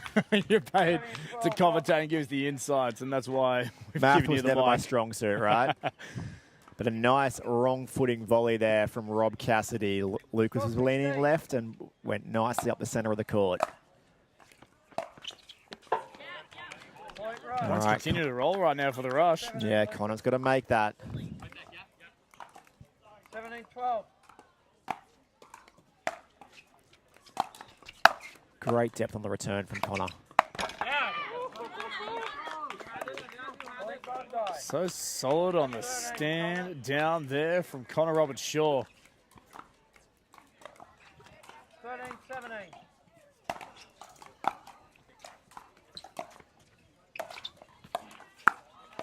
Speed off from Lucas Pascoe. Yeah, Rob knew he was in the wrong then. All right, once again, Eastern Rush in a commanding position to take the game. How can they perform? Oh, he wants the ATP, but can't find it. Maybe a little bit too calm and Yeah, he definitely needed to come relaxed on that swing. Need to really take it on. Yeah, he needed to come around the outside of the board a little bit more. Oh, what a pick up there from Rob Cassidy. Man's got a little bit of extra strut going on right now. Yeah, he loves going left-handed though, does Lucas Pascoe, right? He does indeed, yeah. Opening up the shoulder. 14-19. Still 5 points the buffer though.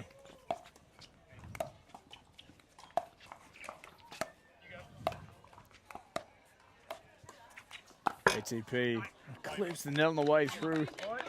So no ATP, but Lucas Pascoe again just opening up the angle, bringing up game point here for the Eastern Rush. To go level, freeze in effect. 20-14.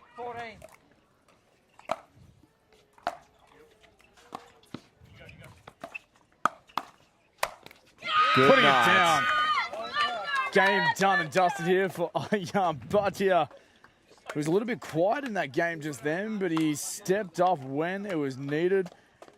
And a seriously impressive duel and battle there for the Eastern Rush, who level things up at one game all, Brendan. That was impressive from the Eastern Rush. That could have got very interesting very quickly, but they didn't allow that to happen like the women did in the first game, right? They closed that door as soon as they had the opportunity, the Eastern Rush. And it'd be interesting to see what mixed doubles pairings we have come out. I presume Rob Cassidy is going to play with Rose Van Reek, and what order that comes out, though, will be interesting to see. But right now, this is a flip of a coin. Yeah, agreed. There's no way that we could tell and pick these two teams apart. We're going the distance regardless, with all 4 games required to find the winner and to find the final place for these teams in the semi-finals later on tonight. But ladies and gentlemen, let's jump to a commercial. Let's give you all a breather because it is intense here once again for the Major League Pickleball Australia. Powered by Yola. We're back shortly with the mixed doubles combos coming at you. This is what you're waiting for. People ready to ride. I think I'm ready tonight.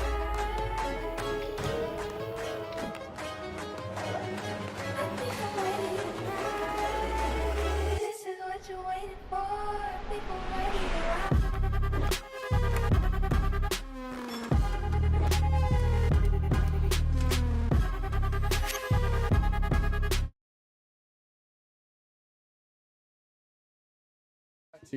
Ladies and gentlemen, welcome back to you. We are ready to rock and roll here for the mixed doubles. Combination is revealed. First and foremost, the Eastern Rush out there with Katie Hart and Ayaan Bhatia. And as you predicted, Brendan Lee, it is Rose Van Reek and Rob Cassidy. I mean, there is so many things you can say right now for these combinations coming out to the court. Previous partners, Hall of Famers, Energizer Bunnies. This is going to be so entertaining, this first mixed matchup. I'm not sure who had the opportunity to react here, whether it was Bondi or whether it was Eastern Rush, but what I would think from the Eastern Rush's perspective, and not there's a great deal, I would say, between these pairings of Ariane and Katie or Lucas and Lauren, but maybe favouring Lucas and Lauren maybe just as a stronger partnership, so they wouldn't want to see them against Rose Van Reek and Rob Cassidy. So I think the Eastern Rush have most likely reacted here, and they're wanting to win this, but they're most likely thinking this is going to go to a dream breaker. Yeah, I think it will go the distance as well. Knowing the semi-finals are around the corner, it'll potentially delay the start time of the semi-finals with the two courts live streamed and showcased here at the Tweed Heads Tennis and Pickleball Centre. If we see a dream breaker, it is to be expected, knowing the level these two teams are bringing to the court. Katie will definitely want to be coming out here, though. And look, maybe she's wanted to put herself against Rose. She actually performed really well for 98% of that women's doubles match against Rose. And she was actually on top of that head-to-head with Rose in that matchup. As I said, majority of it, just the last few minutes is when Rose got the upper hand. But let's be honest, that's when champions do step up and take that upper hand, right? Yeah, just took a couple of extra gears and dialed in. So this will be interesting. I think Katie's definitely wanted to maybe stack up against Rose here, take her head on. Let's see actually what eventuates. But this is set for an absolute showdown here in this one. And look, I'm hoping for a dream breaker. We've put it in there. Yeah, we've thrown it out to the universe. Let's see how they match up on the singles court, right? Yeah, we'll throw it out there. And I guess if you look down the rosters of the Eastern Rush and the Bondi Pickleball Club, singles players and singles prowess. Oof. Where does that it is lie? tough, I think, as well. Rose Van Reek, fantastic singles player. Ayaan Bhatia for the Eastern Rush, probably one of the strongest singles players on their team. Lucas Pascoe right up there as well, but anything can happen in Dream Breakers, right? It is a wild, wild ride. Only time will tell with still the two mixed doubles games coming your way. We're about to get things underway for game one. Rob Cassidy out there, Rose Van Reek for the Bondi Pickleball Club, and they will have first serve. Ayaan Bhatia, Katie Hart, reception here for the Eastern Rush. Game time. Let's get into it.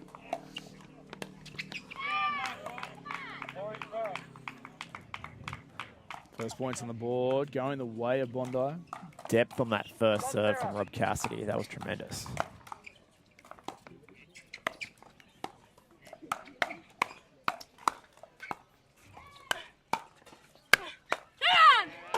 Can't go. Ernie, baby Ernie from Katie Hart. We'll step outside the perimeter of the court. 1-1.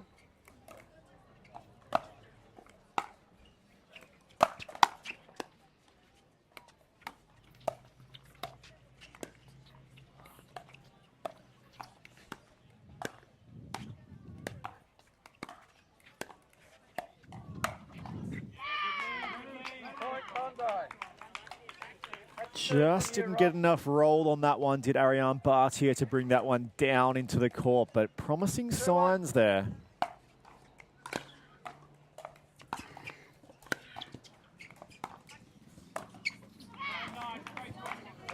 Rob Cassidy having to weave his way out of that way of that Rose Van Reek drop there. 3-1.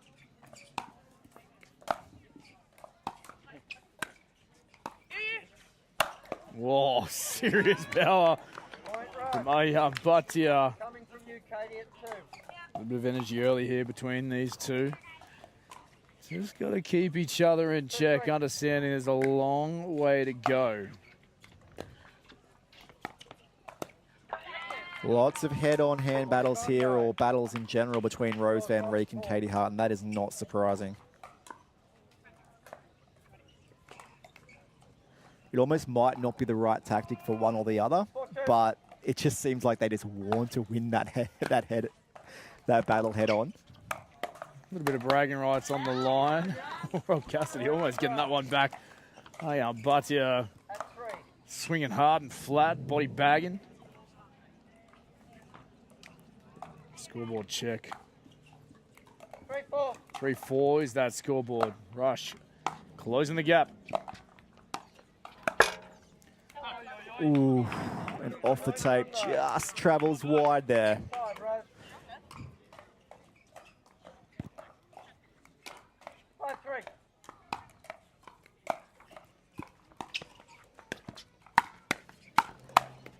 Firefight, Ayan Bhatia finds a body bag for Rose Van Reek. Keeping things in touch as well, of course. If you are just joining us, ladies and gentlemen, thank you so much once again for being here on the broadcast here for the Major League Pickleball Australia, powered by Yola. This is quarterfinal time. Format being rally point scoring to 21 points. We'll play a best of 5 format as this quarterfinal stands. It's currently 1 game apiece. That's 6, Rob. We go women's doubles, men's doubles into the first mixed doubles here. 6-4. 6-4, Bondi lead, Eastern Rush.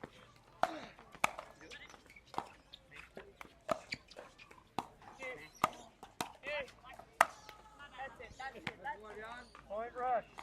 Yeah, Rose Van Reek just not able to get that one bouncing in the kitchen, sitting up nice and high for Ariane Bhatia. 5-6.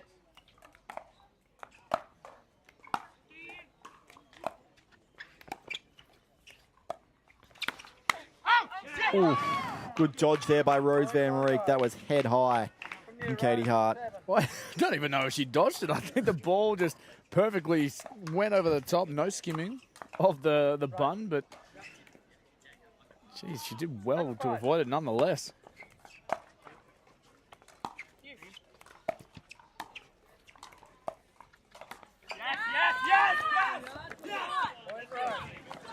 And there's that Ariane Bhatia energy you were talking about in the last matchup that we didn't see, Ben. Yeah, just interesting that for whatever reason, it has to be going all his way for him to open up. And whether that's a conscious thing that the team needs from Ariane Bhatia to really fire up and keep the energy for the court, for the team itself. But I'd love to see a lot more of it from that guy. He really plays some impressive pickleball when he is up and about.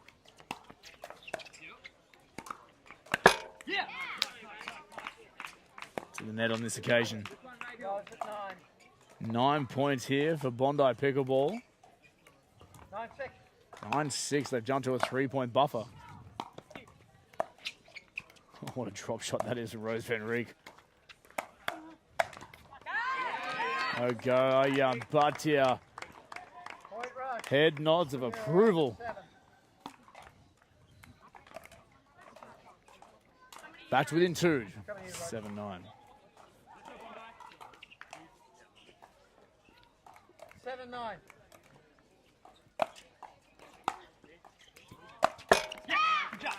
Cheap error there from the Eastern Rush, and the Bondi Pickleball Club get to 10 first.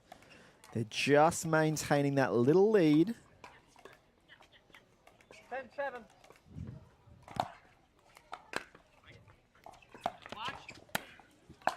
Nice one-y. Ooh, 2 1-ies from Caitlin Hart. We don't see that often. She loves loading up on the 2s. And gets to 11, do Bondi Pickleball Club first. Yeah, this is really interesting right now, and I think a crucial point in the game, I think specifically for Katie Hart, who she said off the court the other day, off the back of her first couple of rounds, she wasn't overly happy with her personal performance. Super proud of her team and how they performed to be able to get a couple of wins and progress their way into the quarterfinals. She's talking with Mike Newell right now, one-on-one. But Katie Hart is such a big presence and personality in the pickleball space, but also for her team right now as a captain. She's got a really tough job. And when the 50-50 plays aren't quite going her way, she can really just take a dive and struggle to gain any sort of personal momentum. Also trying to balance as well the energy of the team. It's a tough position to be in. I don't envy her. So I hope that she can come back out and bounce back, and we can see the Katie Hart that we know and love coming into the second half of this Game 3 and first mixed doubles matchup. She's got a smile on her face, though, which is positive signs.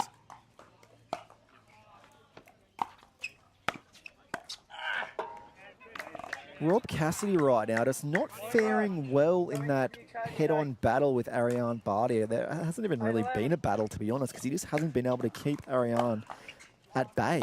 And this is surprising from Rob, someone who has such terrific defense, just hasn't been able to solve Bardia yet. And I'll use that word carefully. And again. Yeah, the speed up just, causing absolute issues right now for Cassidy. You're right, usually so clinical on his defensive positioning and defensive contacts, but it's not quite going his way right now. 9 points, serving 11.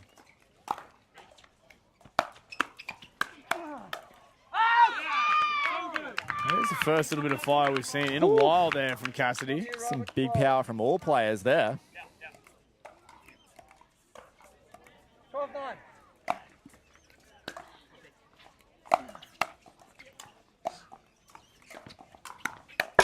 Speed up, Van Riek. Great spot from Rose there. That addition of that oney is such an attribute to her game.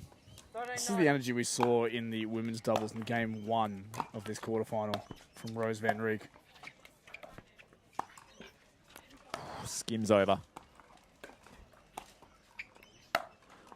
Speed up wide. Dodgeball is the call from Rob Cassidy. At 14, Rob. Yes, you are. 14 14-9. to 9 now. 5 points is the lead. Into the net as well. At 15, Rose. Yeah, good timeout called here. Just the maturity showing up this end with Rob Cassidy and Rose Van Riek. Just that pull of the trigger that we saw from Ariane Bardia 2 points ago just wasn't on. Yeah, it's a very, very tough and turning point now for the Eastern Rush. How can they bounce back? Quick commercial before the players come back out.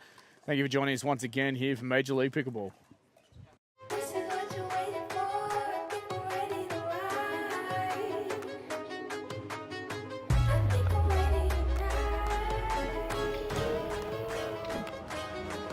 I think I'm ready tonight. This is what you're waiting for. People ready to ride.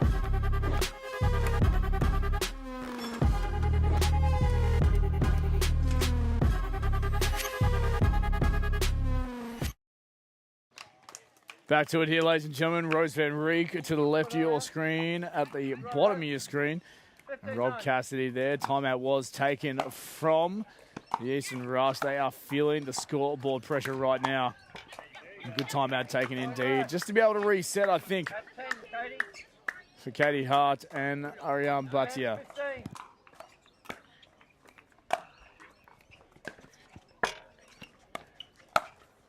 Take dribbler. A little bit of luck favouring the Eastern Rush on that occasion. At 11, Ariane. Ariane Batia. Yeah, great reach forward there on that volley from Bardia, taking it nice and early, finding the gap through the middle.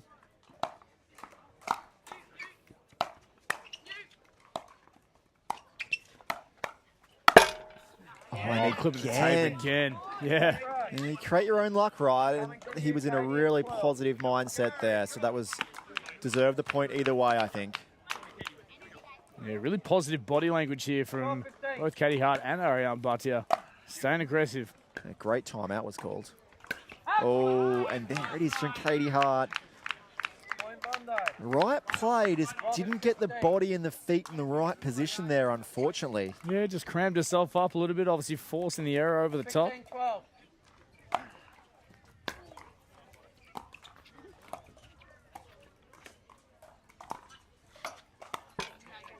Into the net, point here for the Rush. Back and forth we go. Right now, though, the Bondi Pickleball Club just can't solve Ariane Bardia when he gets a ball on his paddle at the no-volley zone on the volley. So they're having a lot of trouble reading exactly what he's going to do. A little cheeky exchange there from Rob Cassidy. Ariane Bardia. I think understanding as well, there's been a few points that have just clipped the yellow net on the way through and deviated for a point on the ball for the rush. Rob will take it. Speed up. Not twice, though. Handled well from Katie Hart. The ball disappears out of sight. Crucial couple of points coming up, 13-17. Once again, though, it's the Bardia problem. Just haven't been able to solve it when he's had that ball on his paddle. 14-17. 14-17, 3 points. Gap was 5. Closing here are the Eastern Rush.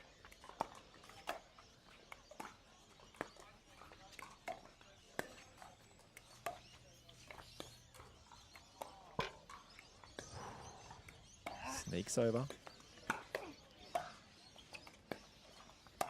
Composure there from Katie Hart. Only return.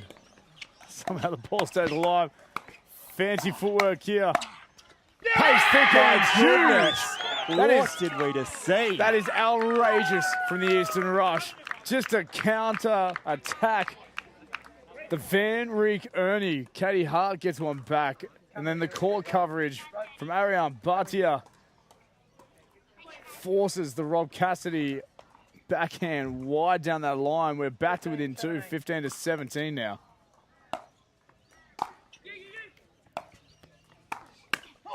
Aggression from Katie Hart. Momentum is aggressively shifting here for the Rush timeout.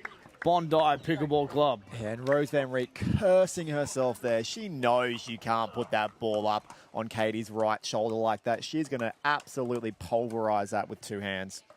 We're at the tail end now of game number 3, and it is sitting at 1 game all, in this quarterfinal.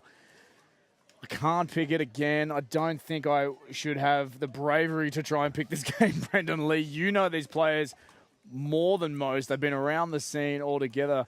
We spoke about the composure from each individual, but is it going to be the experience of Rob Cassidy just to steady things, or is it going to be the energy from the other side of the net that's going to overcome and get the job done? Look, after that last time out, the Eastern Rush put in a really solid few points there to really claw their way back in this game. We saw it in the women's doubles. I expect Rose Van Reek to once again step up in this very tense moment in the back end of this match, and I just think experience will come through here. But, hey, don't count out inspiration and heart right from the other ends. Rob, are you good? Yep. Katie, are you good? 16-17. Back to it. Katie Hart is good.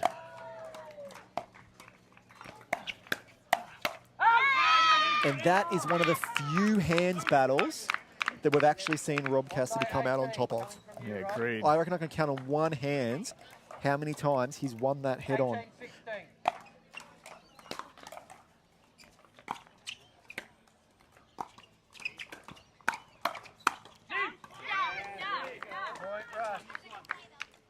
All right.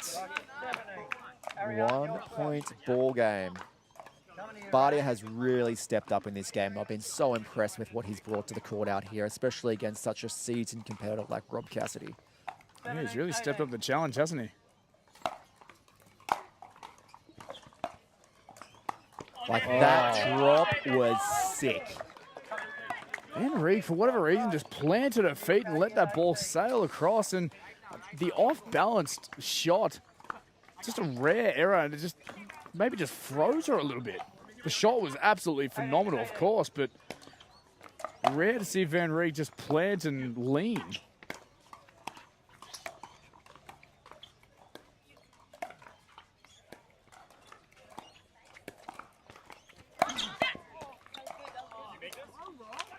Oh, conversations right now. ATP there from Rob Cassidy. Yeah, great sportsmanship there from Hart and Ariane, just acknowledging that it was a great ATP. Good stuff. He disappeared behind the barriers. I couldn't tell what the call was and how to celebrate. That's some phenomenal stuff from Cassidy when it comes to the crunch time now.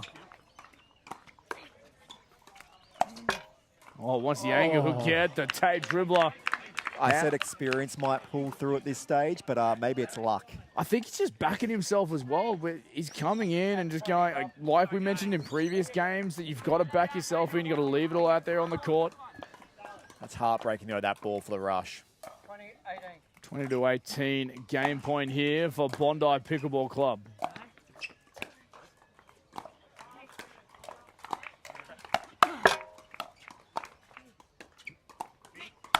Put away, Batia. Again, that net just playing a factor, playing a role. It has usually gone the way of the Eastern Rush on occasion, but Rob Cassidy as well, he stepped up his defense. He's getting a couple of net dribbles. And Rose Van Reek just cursing herself and not getting that ball bouncing in the kitchen. All right. Freezing effect here for Bondi. They can side out and get the other opportunity here. But a point up for grabs here for the Eastern Rush.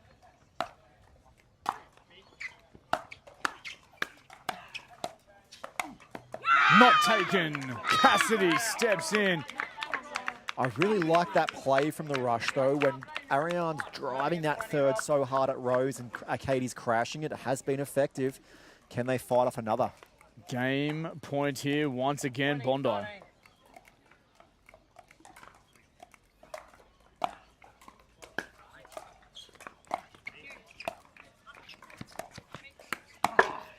Speed up from Rob Cassidy. That'll be done and dusted here. He clips the net on the way through, and you call it, Brendan, once again. The experience shines through, the confidence, the composure. He backs himself all the way to get it done for the Bondi Pickleball Club. Jeez, as I said, I don't know if it's experience or luck, though, in those last few moments, but you create your own luck out here, and that's what Rob Cassidy did. 3 net cords in the last 5 points. I think he just backed himself in. He recognized the opportunity just to take on the game. He did just that. And like you said, a little bit of love, a little bit of luck, but you create your own luck, and it is Bondi Pickleball Club over the Eastern Rush now, 2-1 leaders. We're going to bring the final combinations out for the mixed doubles, and we're going to jump to a commercial as the teams come out. It is a big, big final matchup coming between the Eastern Rush and Bondi. Must win for Eastern Rush. Stick around, join us shortly as we conclude quarterfinal number 1 here on Championship Court. They're not just thinking about only performance, they're thinking about the growth of the game. When I first started, I needed something, and then I needed something different as I got better. And Yola was really great about working with me specifically to help create that for everybody. And as somebody enters this game for the first time, they're going to go through a huge learning curve. And as they experience the full expression of the sport of pickleball, Yola's there to meet them with the performance and technology. Let's play.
Joining you live once again, ladies and gentlemen, we welcome you, Ben Abbott and Brendan Lee, here for game number 4 of this quarter final between the Eastern Rush and Bondi Pickleball Club.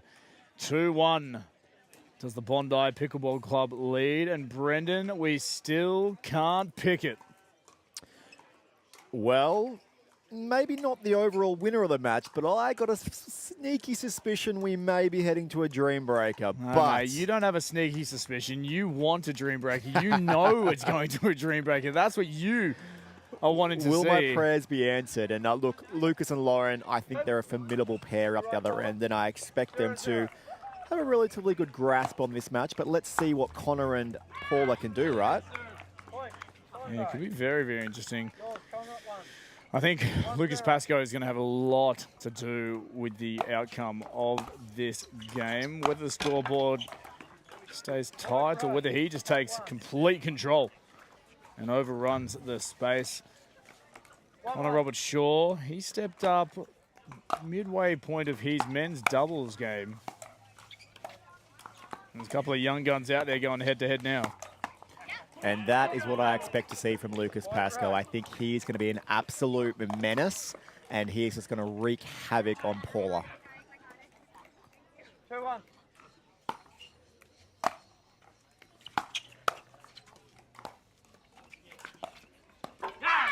That drop shot is wild. Lucas Pascoe. Handled well from Robert Shaw, but yeah, some telling signs early.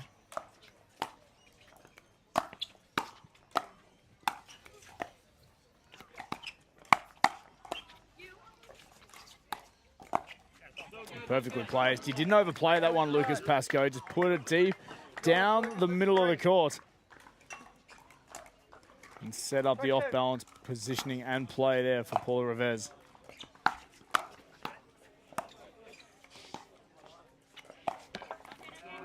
So point here, Eastern Rush. Lauren Mercado, Lucas Pascoe for the Eastern Rush. Connor Robert Shaw, Paula Revez for the Bondi Pickleball Club. Game number 4, must win, Eastern Rush. VATP, no go. Not there whatsoever. Yeah. But look, from the Bondi Pickleball Club, they're up 2-1, right? They've got nothing to lose in this, everything to gain. Whereas Lucas and Lauren have a lot on the line at the other end, right? So if I was Connor and Paula, play freely out here.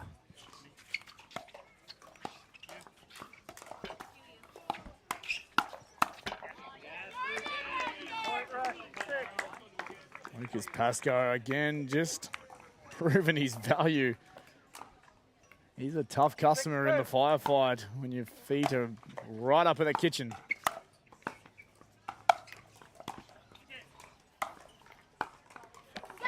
Rush on the back foot. They did really well. Connor Robert Shaw had enough on it. 3-6.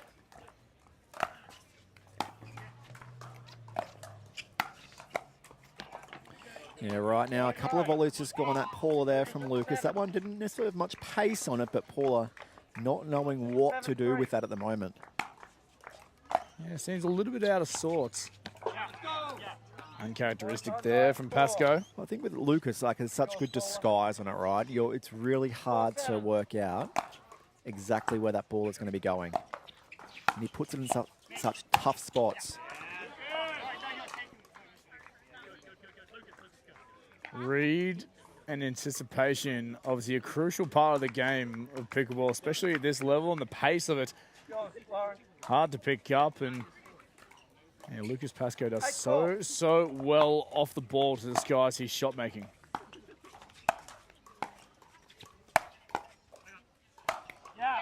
Wow.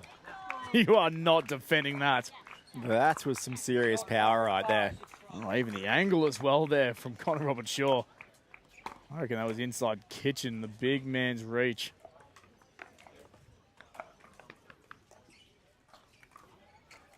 I'd like to see a lot more presence from Paula Revez.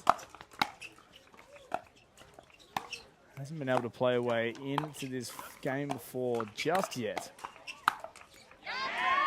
Mercado down the middle. Energy lifts here for the Eastern Rush. Their bench firing up, a little bit of voice as well.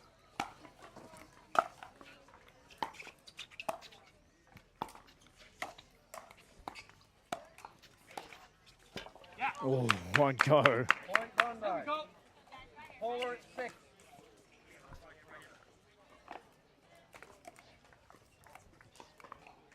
Six 9. 6-9, the scoreboard.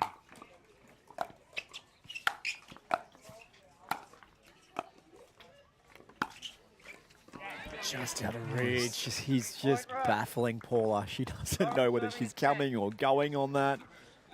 Just completely wrong-footed her there. 10-6.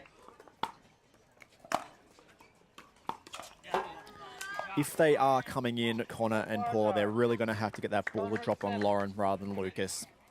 At least give themselves a chance to get in. Because Lucas right now is just not letting them. Straight back on Revez. First bit of energy there from Paula Revez as well. Quiet now for Bondi. 8-10. 8-10, just the 2 points in it. You go. You go. Jeez Louise. Just a lackluster few points here from Eastern Rush. Yeah, and I think Bondi did get away with that one. Connor Robert Shaw stepped into space. He wanted to take it and pulled out last second. Paul Revez having to pick up the scraps and then the error from Lauren Mercado. Keeps that scoreboard within 1. We will go to the mid-game break. 11-9 that scoreboard. Ladies and gentlemen, let's jump to a quick commercial now. We are hanging on by a thread. Both these teams going at it in quarterfinal number 1. Okay.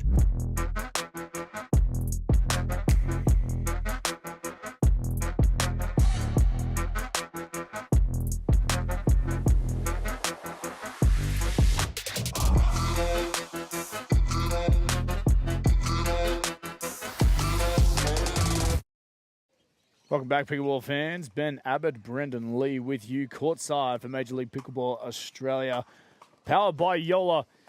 It is day 3 and it's quarterfinal time. This is the final quarterfinal being played as we speak. All the other 3 semi-finalists have been put in. It is New Zealand Hustle, Sydney Smash and the Northern Crocs booking themselves into the top 4. If Bondi Pickleball Club can snag this final game here, they will book their team to the top 4 here.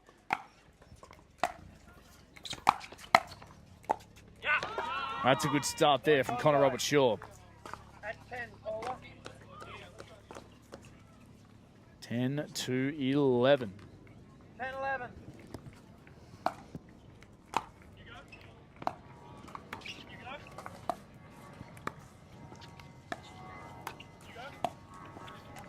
That ball goes wide. A lot of ball starting to be channeled towards Lauren Mercado.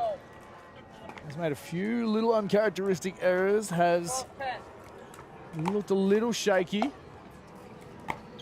I think that's just led Bondi in ever so slightly. There's frozen Lucas Pascoe out. Just catching him off balance as well. Nice lob, though, from Lucas. Definitely got it up and over and got Connor off balance. 11-12.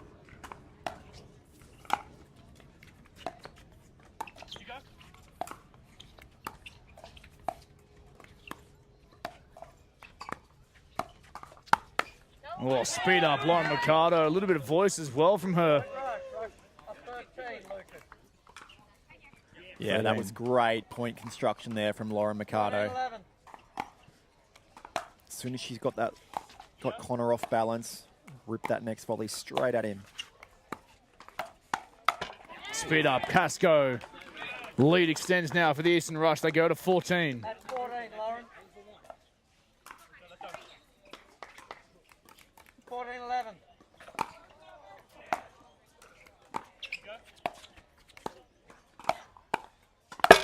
Oh, an error from Connor Robert Shaw. At 15, Lucas. Crucial.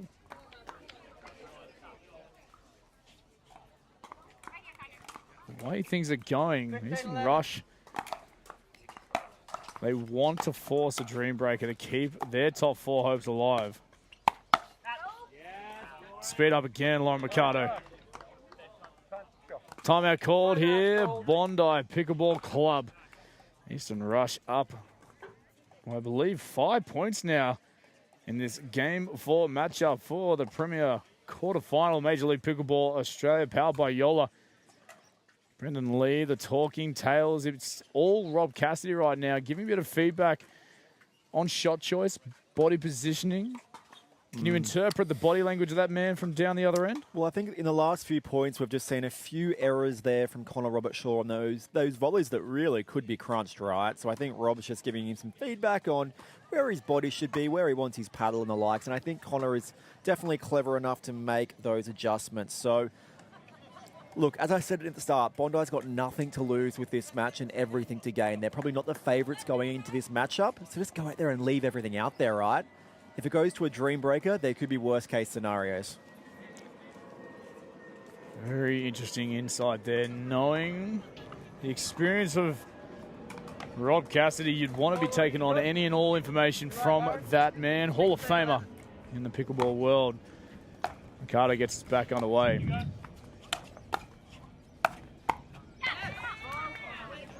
Connor Robert-Shaw puts that one to the feet of Mercado. I was super impressed there by Lucas Pascoe and his pickup, almost inside out on the play. Point rush. At 17, Lucas. 17 points up here for the rush. 12.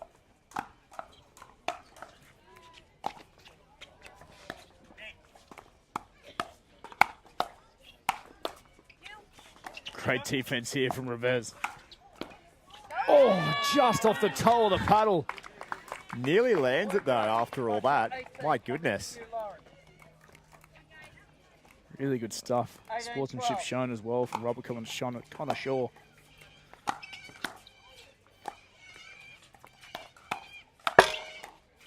Oh, couldn't adjust. Panic moment there. Lucas Pascoe saying, what do you do? Connor Robert-Shaw getting big, though, in the middle of the court. Great to see that from him.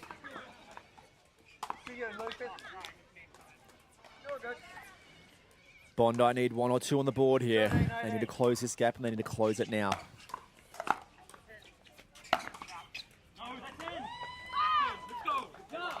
Oh, snagging the baseline. A little bit of lip here from Connor.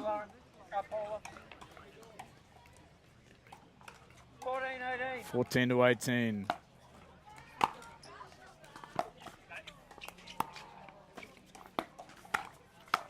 Steps down the middle, firing up now. Connor Robert-Shaw.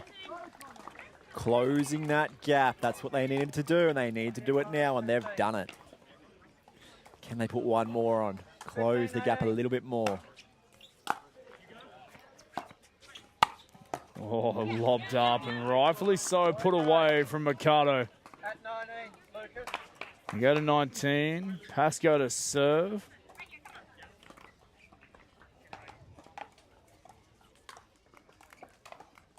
Nineteen, 15.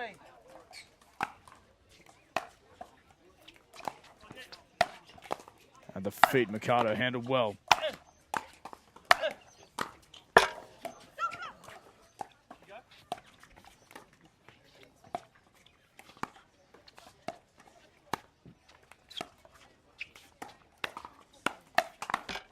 Oh, wow. Resilience there from the rush. Yeah, great defense from Lauren Mercado that whole point. Absolutely wild stuff as Bondi continue to not go away.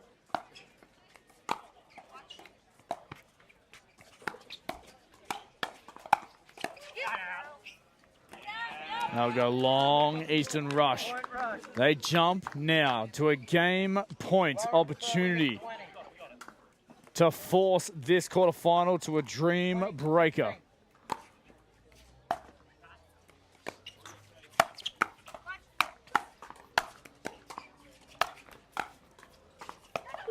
Not yet, says the Eastern Rush. We go the distance. Brendan Lee, you called it, you manifested.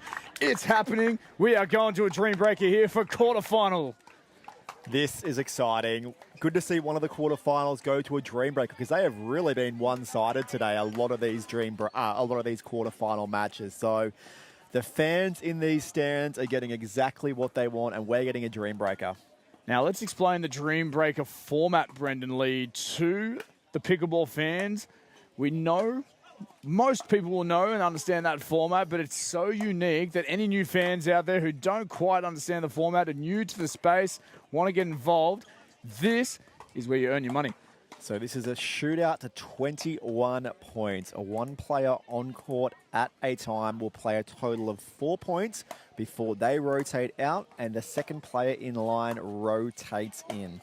They're going to go blow for blow here until one team gets to 20 and then can serve it out from there. If we get to 20 apiece, though, you've got to win by 2.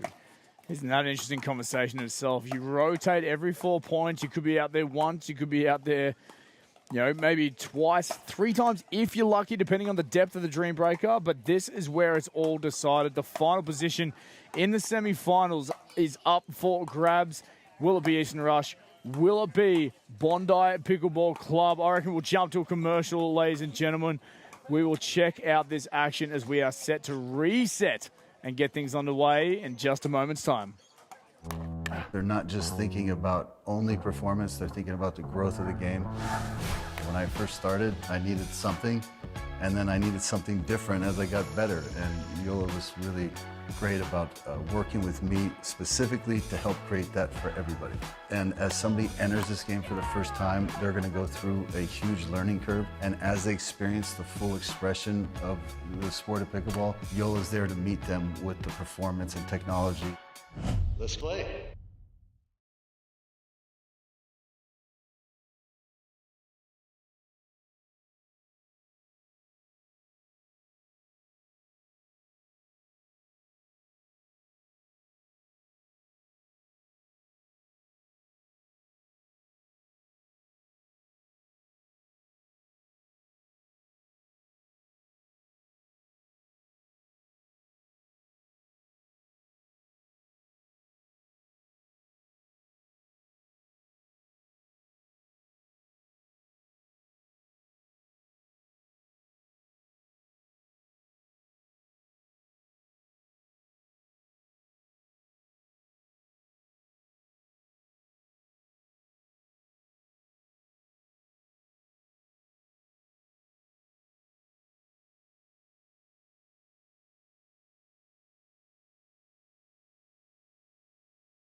We're back, ladies and gentlemen. Thank you so much for your patience.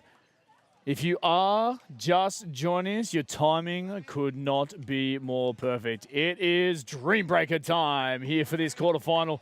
The final position up for grabs in the semifinals. All to play for this rapid format, rotating every 4 points. Underway here, Connor Roberts-Shaw, Ariane Bhatia. And every single point is going to be electric, Brendan Lee. It certainly will be, and both teams benching their, or putting out their best singles players first up. No surprise seeing Ariane Bhatia out here. What can Connor Roberts-Shaw produce, though? He'll be hoping for a 2-2. So we got 1-all, the scoreboard. 1-1. We freeze at 20. Got to win by 2 and on serve. Connor Roberts-Shaw with a big, big step into the line. And Connor has done his job already very well out here in this first head-to-head. Bhatia is by far the strongest player out of these 8 players on the singles court. So Connor will be really happy with this. 2-2, that's what he wanted though. Definitely got a couple of really crucial points there off Ariane Bhatia. He would have preferred 3-1, right? But you'll take 2-2. How is this a generational matchup right now? Rob Cassidy, Hall of Famer, taking on one of the most exciting young players coming through the ranks in Lucas Pascoe. And Pascoe will take point number 1. 3-2.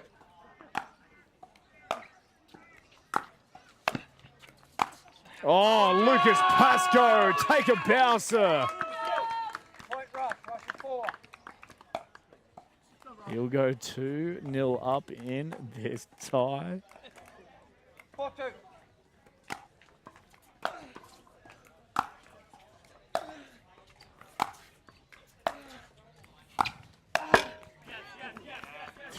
Up. Cassidy with an error to the net. Yeah, Rob did very well, though, to make his way all the way in there to the kitchen and just didn't pull off that volley, but can he get one on the board?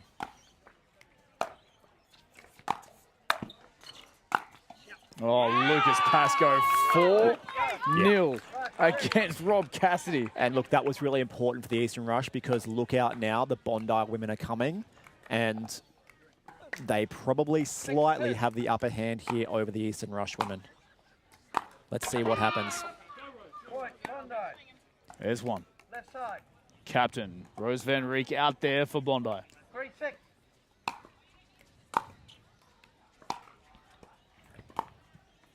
Oh, that ball will tickle the sideline on the way through. That was pretty. Very pretty to watch.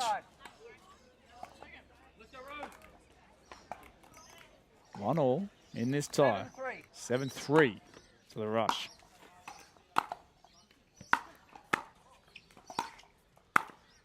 Lauren Mercado turning Van Rieck inside out. 8-3 now. 8-3.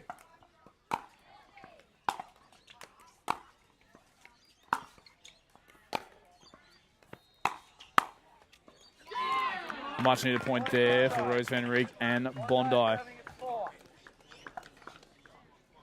Go to the final rotation of the two teams. Katie Hart, Paula Revez out there now. Full stretch can't go. A little bit nonchalant there from Katie Hart on that movement. Yeah, that had a lot on it from Revez though, cross court.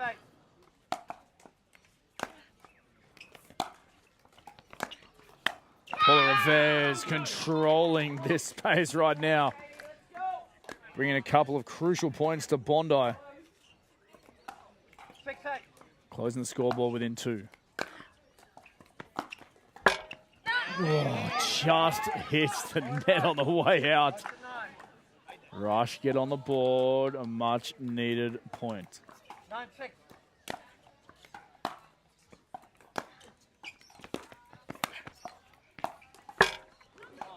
No way again. This time it just favours Paula Revez. This net, whether it's regulation or not, is getting a whole lot of attention in this quarterfinal. Bondi women there doing a very good job to bring this back to within 2. It was 4 there after the change. 7-9. What a touch that is from Ariel Bhatia. That angle is insane. Yeah, read that point really well. Connor threw everything at him there.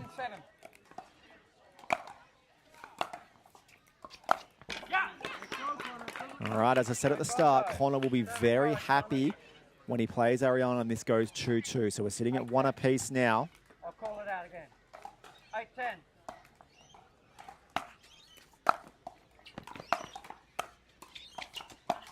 Oh, into the tape. They'll go Lead. He's serving left side, Ariane. to 11-8. They'll switch ends with the 11th point ticking on over here for the Eastern Rush. Still hold the advantage. 2-1. Bhatia leads against Connor Roberts-Shaw in this matchup right now. Winner of this through to the semi-finals. 11-8. They will play Northern Crocs.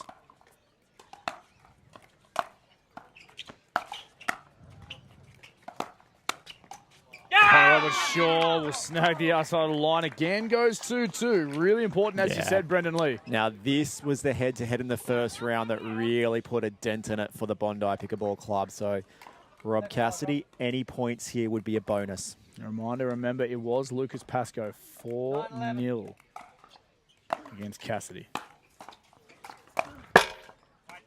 I love from the net again.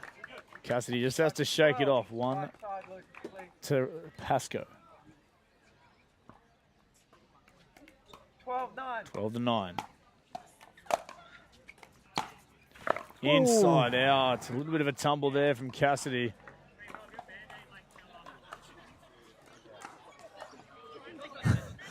Rob's band-aid fell off. Oh, there's a bit of blood on that one already, I think. He does like throwing himself around the court, right? There's Van Riek. The captain does it all, apparently. Cleaner as well. 13-9.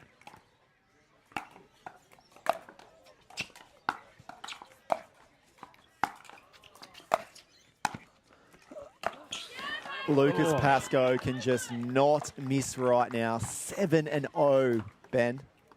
Hey, this is phenomenal stuff from the young man. Just keeping his cool and really working him around. 14-9. 14-9, the gap again. Just widens for the rush.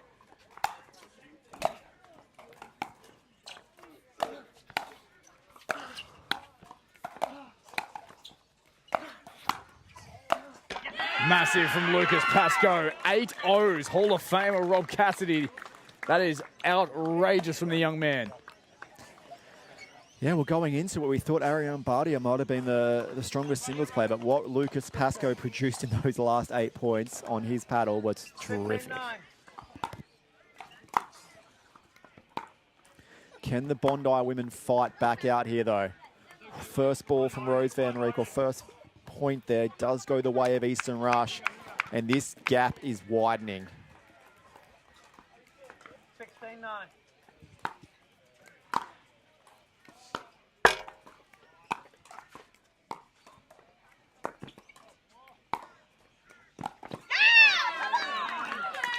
Rose Van Riek just pulling up a little bit tender there. Yeah, we know she has had the ankle injury.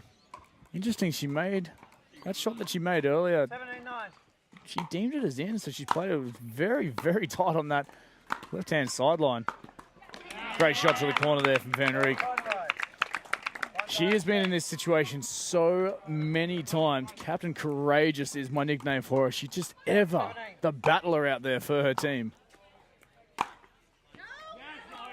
Just goes long, the rush. All right, can Rivez save the day here? She was solid in that first round. I think she took 3 out of the 4. Can she do it again? 10.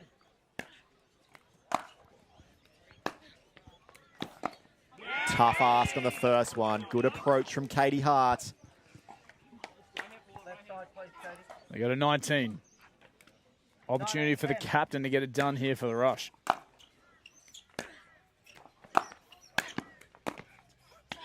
Oh, just out of reach. Point Bondi. Twilight time here for quarterfinal. This is the first quarterfinal still going. call it the second quarterfinal rather, here on 11-19. Championship Court. 11-19. Delicate there from Katie Hart. The ball just kicked off the line there from the kitchen. Paul Rivez. Not sure entirely what has happened. Game and match point here. Freezing effect for the Rush, though. The ball will go long. Bondi, stay alive. All right. Eastern Rush are frozen now on 20. Every point here a bonus for Bondi. 12-20. Side out required for the Rush.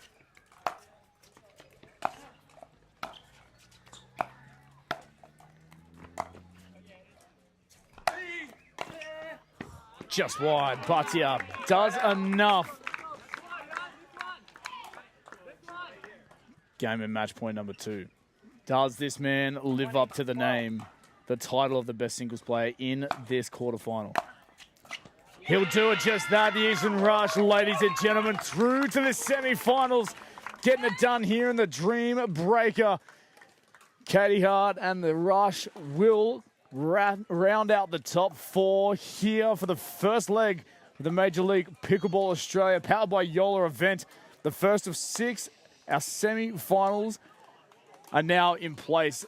Brendan Lee, we have the Eastern Rush. They will take on the Northern Crocs, and it will be the Sydney Smash and the New Zealand Hustle in the other semi-final. Just want to call out Lucas Pascoe there. Definitely the MVP of that Dream Breaker, going 8-0 against Rob Cassidy. Although Rob isn't known for his single prowess, still impressive to not make one single error in some testing points out there. So Lucas Pascoe definitely helped Eastern Rush in a big way get across the line. So let's see what he can bring to the court in that semi-final. But for Bondi, on paper going into this whole event this weekend, and many people's favourites to actually take out the event. So they'll definitely leave here today happy with where they've progressed to, but definitely not satisfied. And you see them huddling there on the court. Spirits are still high for them, and I reckon next time we see them, they'll come back bigger and better. Yeah, absolutely. And I think planning has already begun for that combination of the Bondi Pickleball Club leading to the next event. They'll go to New Zealand with a fire in the belly, absolutely lit. And they are showing really good camaraderie there, staying together, staying as a unit. But it is the Eastern Rush. They get it done in the Dream Breaker. Again, Lucas Pascoe, absolutely pivotal, in that Dream Breaker. So they round out the semi-finalists. Brendan Lee, we're going to call time here for this particular stream, but the semi-finals just around the corner. Pickleball viewers of the world of Australia, thank you so much for joining us. Stay tuned. Stay here in Tweed Heads with us as we go into the semi-finals and the teams battling it out for the championship match here for the Major League Pickleball Australia, powered by Yola, event number 1. Thank you so much. We'll see you soon. They're not just thinking about only performance, they're thinking about the growth of the game. When I first started, I needed something, and then I needed something different as I got better. And Yola was really great about working with me specifically to help create that for everybody. And as somebody enters this game for the first time, they're going to go through a huge learning curve. And as they experience the full expression of the sport of pickleball, Yola's there to meet them with the performance and technology. Let's play.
Okay.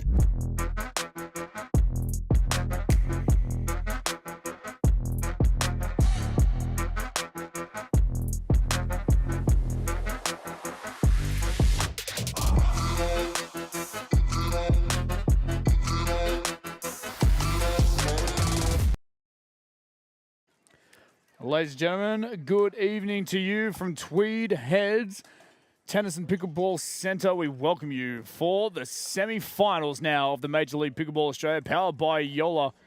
Right, we're good to go. We are ready to rock and roll. Our official in place, DJ David J. At the helm, he presides at the top for this semi-final that we see the New Zealand Hustle taking on the Sydney Smash. My name is Ben Abbott. Thank you so much for joining us once again courtside on the live stream from all around the world, wherever you are viewing from. Joining me yet again in the booth is Mr. Brendan Lee. Welcome to you, sir. Great to be here again, and now we're into some semi-final action. As you said, things are really starting to heat up out here, and we get our, let's say our favourite energy from earlier on today. Michelle Esquivel and Talia Saunders back on court here on Championship Court, which is exciting to see. Yeah, I think that was the determining factor in their quarterfinal earlier on. They have played out of their skin to be in this position now.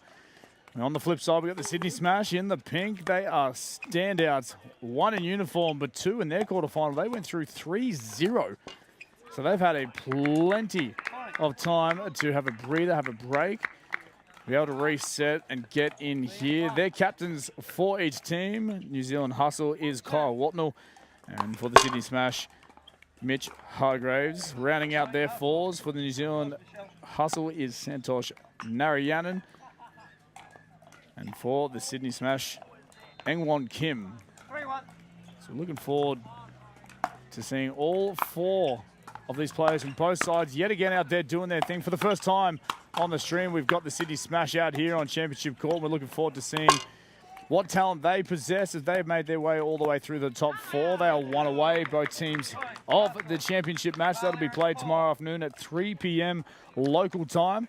That's New South Wales time. I'm pretty sure daylight savings ends tonight, doesn't it, Brendan Lee? That's what they're telling me, yeah. That's a good outcome at the moment.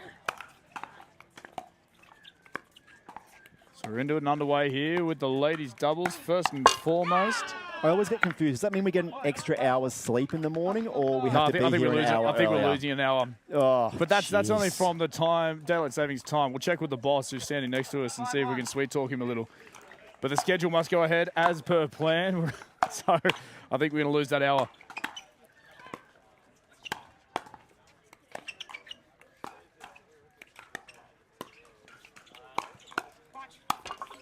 We're looking for the speed up there. So out there on the court here for the Sydney Smash. Like we said, for the first time we see them here on Championship Court. Brendan Lee introduced us to. Is that a Lee? Is that a sibling of yours out there? Look, as an ex-Sydney Smash player myself, I could have almost lent Connie my uniform, to be honest. But no relation to Connie, but I'd like to play like Connie at the moment. Yeah, I've heard good things about this young lady doing a thing out there on court, and she is joined by Bernadette Massey.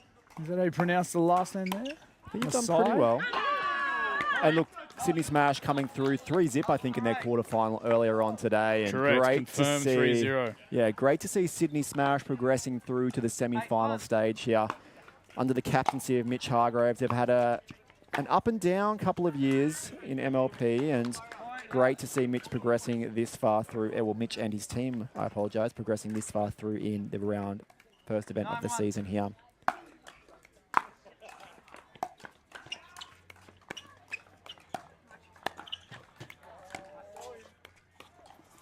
Really impressed with early signs here from B. Massey. New to the MLP scene, but she is standing her own out here. Yeah, super impressive stuff from the Sydney Smash to kick things off. The New Zealand Hustle just come out full force, continuing their momentum from the quarterfinal. Point.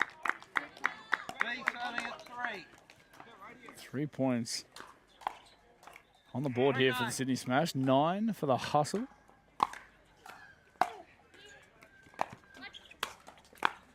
Saunders just doesn't overplay, places it so nicely, pushing perimeter. They got a double figures at 10-3. 10-3.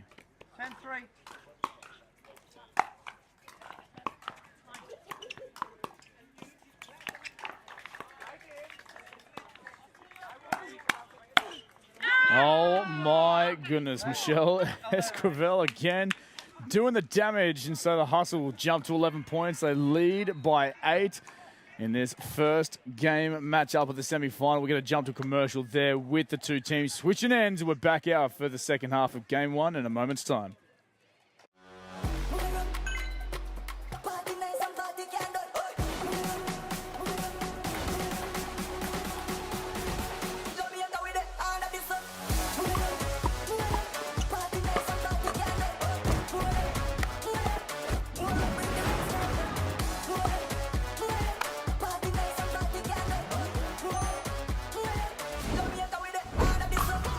What's your duper? Welcome back, ladies and gentlemen. Thank you so much once again for joining us wherever you are viewing from around the world for Major League Pickleball Australia, powered by Yola, into the semi-finals now. We've got the New Zealand Hustle closest to your screen. Sydney Smash far end. Scoreboard check at 11-3. In control are the Hustle.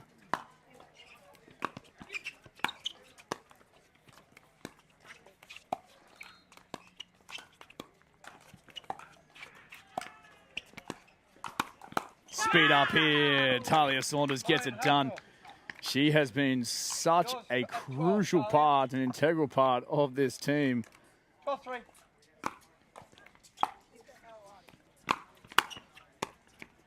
We've got some such important points in the afternoon, specifically the quarterfinal, where we're just seeing a very, very different energy. She suits up next to Michelle Esquivel. Once again, here on championship court. Just out of reach. Yeah, tough spot there for Michelle Esquivel, but whew, this has blown out very quickly, Ben Abbott.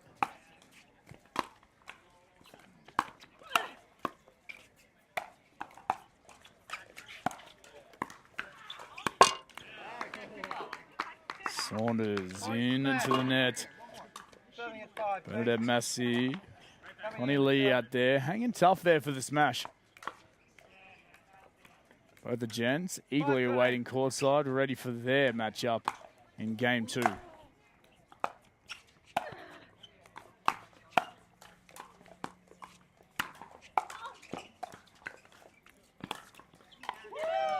Down the middle. Shot by B. Massey there. Oh, I was having a good little giggle there of Mitch Hargraves, I think. But Connie Lee played a ball that might have been going wide. Mitch Hargraves captain hand on head. The ladies find a way down the middle to keep the point on the board. Ball was just out. Connie Lee. Whether she was dodging or just off balance. Well left. 7-13.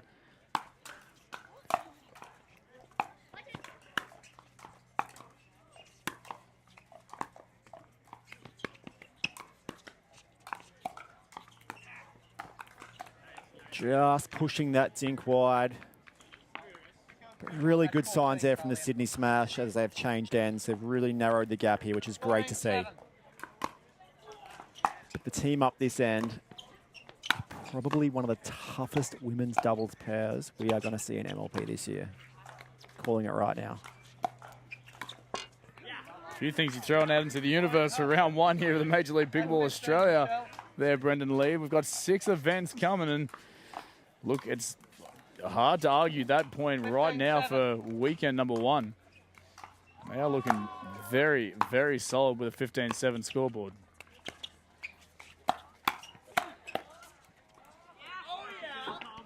Can't quite get it to go. Firefight going the way of the Hustle.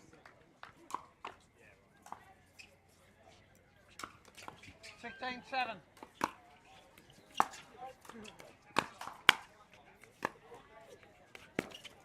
Oh, great shot. spot there. Ankle break of Talia Saunders.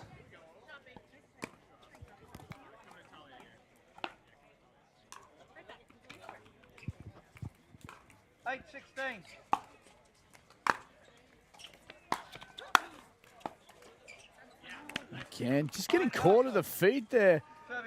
Positioning not too bad, but the balance on the shot just a no-go right now for Connie Lee.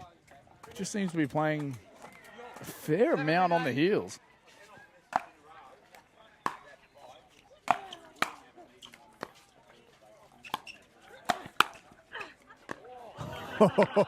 Big swing, no ding there from Michelle Esquivel, and Talia Saunders is not up to backing her up there. All smiles on court and cheeky giggles courtside as well. 9-17.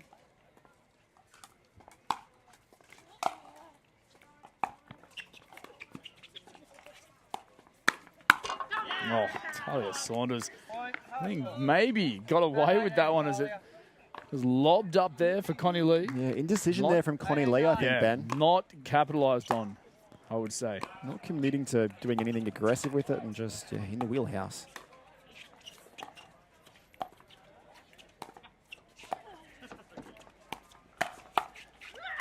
Oh my goodness, there's the fire and fight. The footwork, I feel, from Michelle Esquivel just then. Just turned the tables. Their pickleball is looking good. They definitely need to work on their chemistry with high fives and knuckles and those types of things because they're swinging blindly out there right now. You don't quite miss a beat, do you?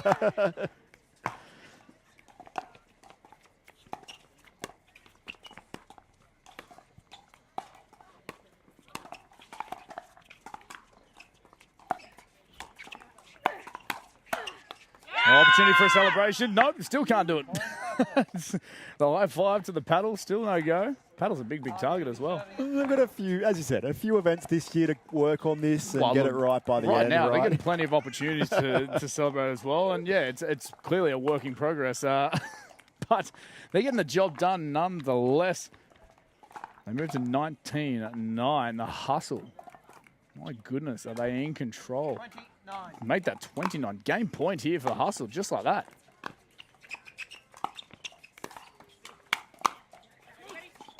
Just wide. And they get to double figures through Sydney Smash. It's always a good feeling. Freeze point here for the hustle.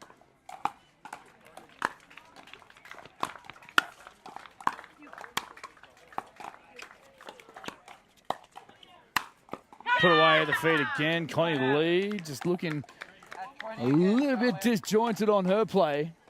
So side out here for the hustle. Game point number 2. Freeze in effect. Must win on serve. 20-10.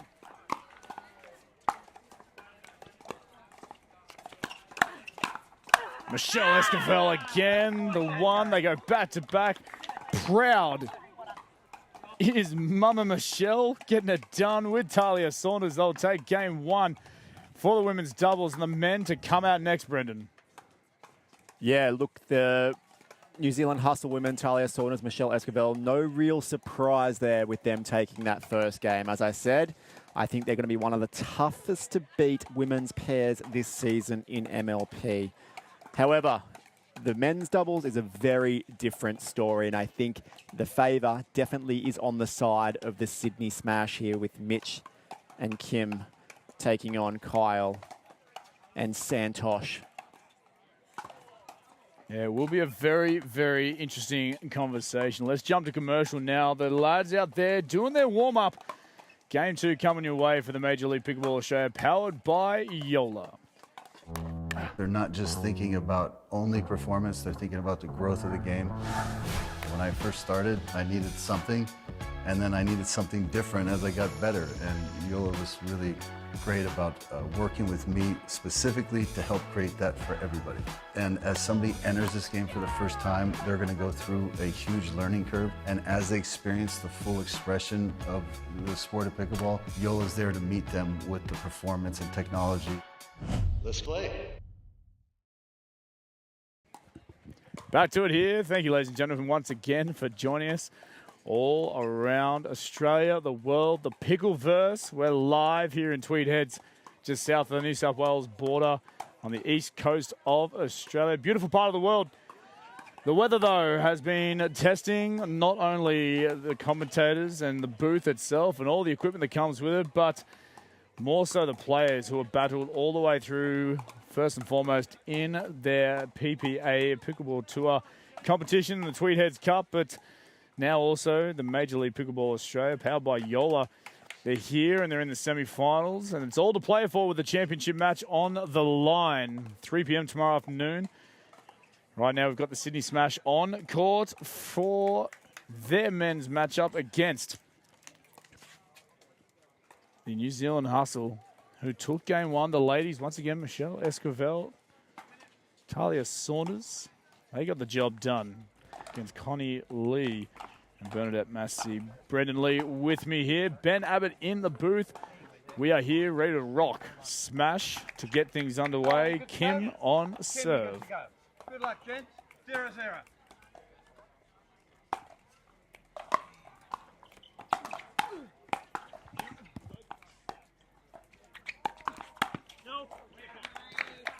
A lot on the line here for the Sydney Smash team. This men's doubles rubber is definitely crucial, without a doubt. 1-0.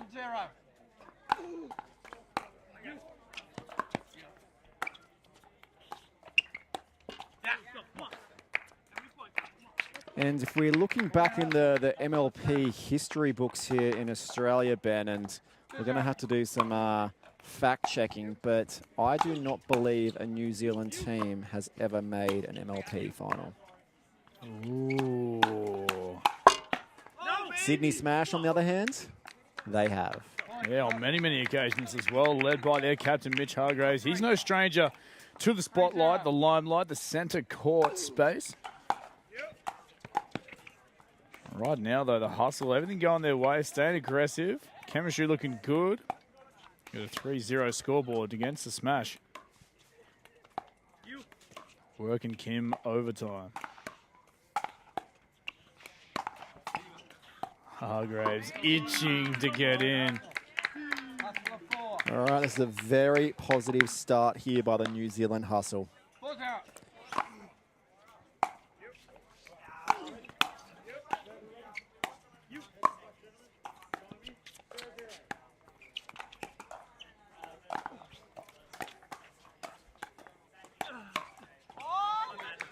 Kyle was sitting on it, just couldn't get enough out in front of him to execute that one.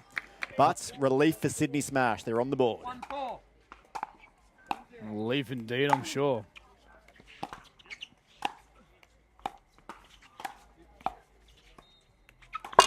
Oh, looking for the aggression. Net getting in the way. I really love the energy and the chemistry shown by the Hustle over the past couple of days. Just a locked-in unit on and off the court.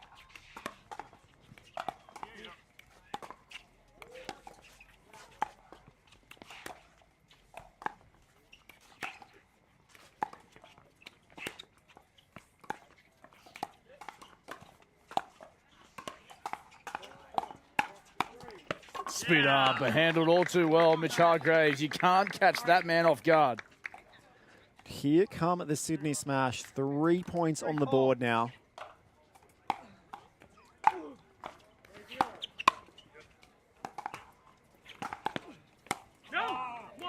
Wide, full stretch, Hargraves. Great dink there, cross court by Santosh. Really stretching Mitch out there, asking the question. 5-3.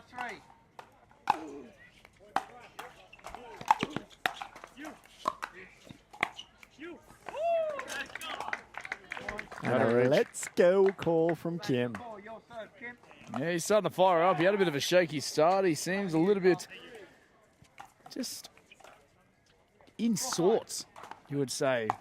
Hasn't quite found a rhythm just yet, but it is building. Oh, that's fantastic paddle work there from Santosh and Narayanan.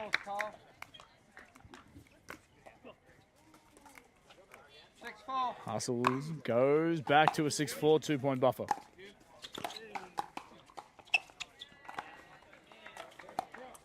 Lob here. Oh, Wadnell handled that so well to drop it. And just dangle the carrot there for Kim, who can't capitalize. I need you to come somewhat under. You can't go straight sideways. So conversations. First and final warning there on serve for Santosh Narayanan. Thank you. Having been requested to go a little bit more under on his service swing. Point smash. It's not the first time he's been called out today. 5 for you, Mitch. 5-7. Oh, clipping the Yola net on the way through and snagging the baseline all in one swing. Big smile on your face there, Brendan Lee. Interesting conversations, do you think? Just a bit of luck there, no? Just the Smash clawing their way back here, Ben Abbott. Something else going on upstairs for sure. They go long. Just long there by Kim. Oof, that was tight there. Just keeping that 2-point lead still. All they're doing is just playing side-out pickleball. A rally point scoring format, keeping the Smash at bay.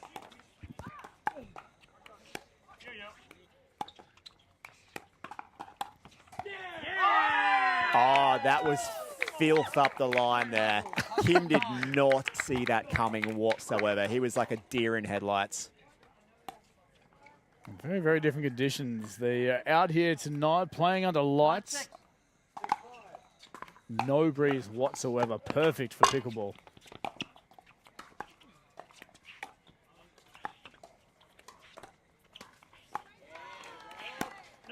Speed up, one go. Watnell. The shimmy shake of the shoulders to let that one go long. They go to 10 points on the board. Impressive lead here by the New Zealand Hustle. Didn't see this one coming.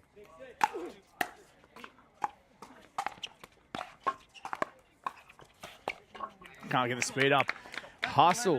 Brendan Lee, this is a shock to the system right now as we see the New Zealand Hustle go to 11-6. They lead by 5 midway through the men's tie here on championship court for the semi-final number 1 of the Major League Pickleball Australia. Powered by Yola, this is a very, very concerning space now for the Sydney Smash.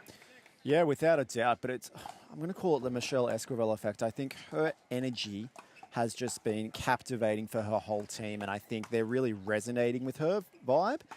But outside of Michelle, her team are very reserved players, right? Yep. So Michelle really is the alpha personality on that team, and they're all lifting to her level with energy, and I think it's showing in their results today especially. Yeah, agreed. And I think the chemistry is a touch point that we had earlier on. 11-6. Just the dynamic, really good, well-balanced team in New Zealand, but they're all on the same page. They seem so in tune and in sync, and just good friends off the court as well. It's showing right now. Hustle continue their lead. And Chargo's maybe grabbing at the left leg. Yeah, I just wonder what the effect has been on Mitch Hargraves as well. A big day in mixed doubles today, obviously making the gold medal match, coming away with the silver medal today. So he had a lot of matches this morning, then to come into the quarters and then semi-finals tonight.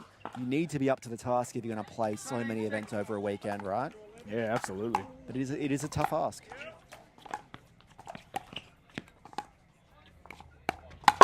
Oh, Santosh Narayanan. The luck favouring the Brave on this occasion, helped by the Yola net, skipping on through. This is getting really, really tough now for the Sydney Smash to try and claw their way from back. This is an 8-point deficit. 14-6.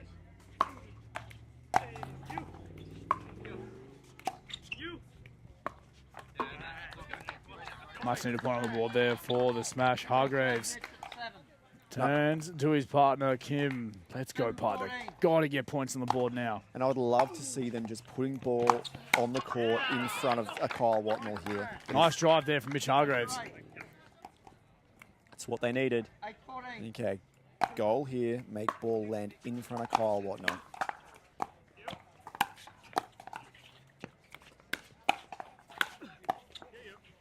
Santosh in control. Not where you want it to be landing right now. No, demanding a lot of the court as well, taking the space. Kyle Watnell playing a great supporting role.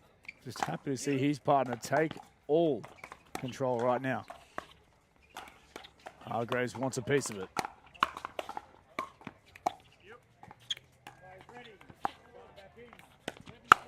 Speed up, no go, overplayed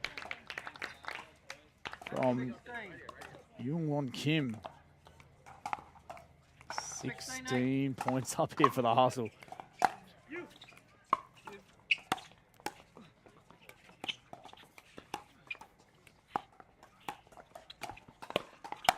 Oh, put away. I reckon he could have let that ball go wide, but I think Kim wants to stamp his authority and get his name back into this game. Yeah, unfortunately, you don't get 2 points for that one, Kim, but you do get 1, and that gap is at 8, though. 7. Oh Good gosh. hands by Mitch.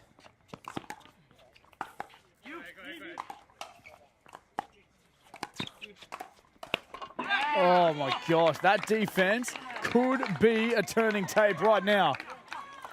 Much better from Sydney Smash. All thanks to those great hands there by Mitch Hargraves.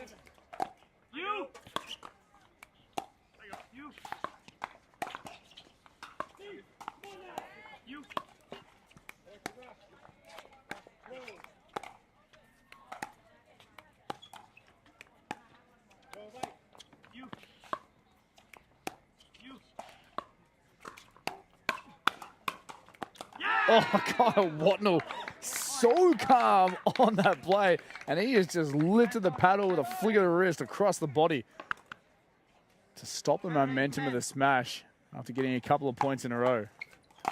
This would be a big victory for the New Zealand Hustle if they can take this matchup.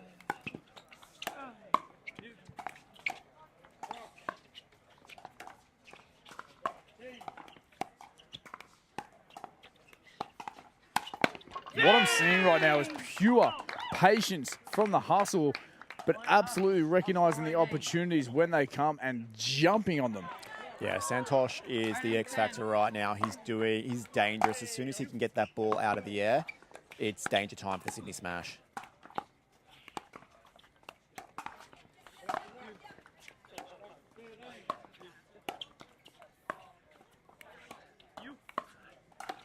It's hard to find a hole here right now at the New Zealand Hustle's end, though. Speed up, just wide. Watnell. Would have been pretty. It would have been very pretty. 11 to 18.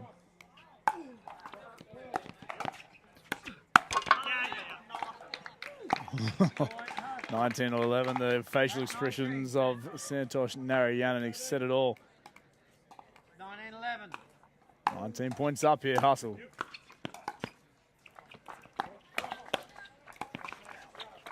Incredible hands there from Hargraves.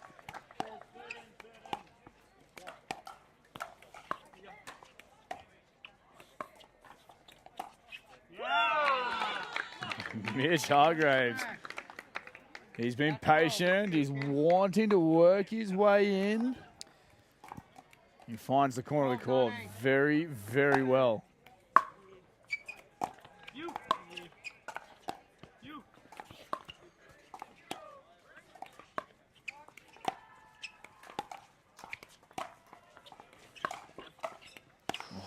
Tickles the net on the way. Oh my gosh, twice here. Lob taken from Kim. Great lob from Kim. Yeah, it's where they're dangerous. If they can get that ball bouncing in front of Kyle Watnell, it's where they've had success. I know it's hard to do, but that is the only very small gap in the Hustle's game right now. And they're at 20. Much needed point there for the Hustle. We spoke about just how dangerous this combination can be of Mitch Hargraves and Youngwon Kim. The Hustle go to 20. Freeze in effect. They must win on serve. Tickles the tape yet again.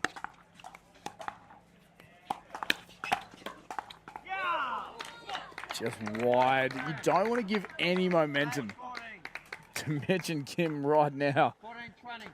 They've still got some buffer room, do the Hustle, but you just feel the smash are coming.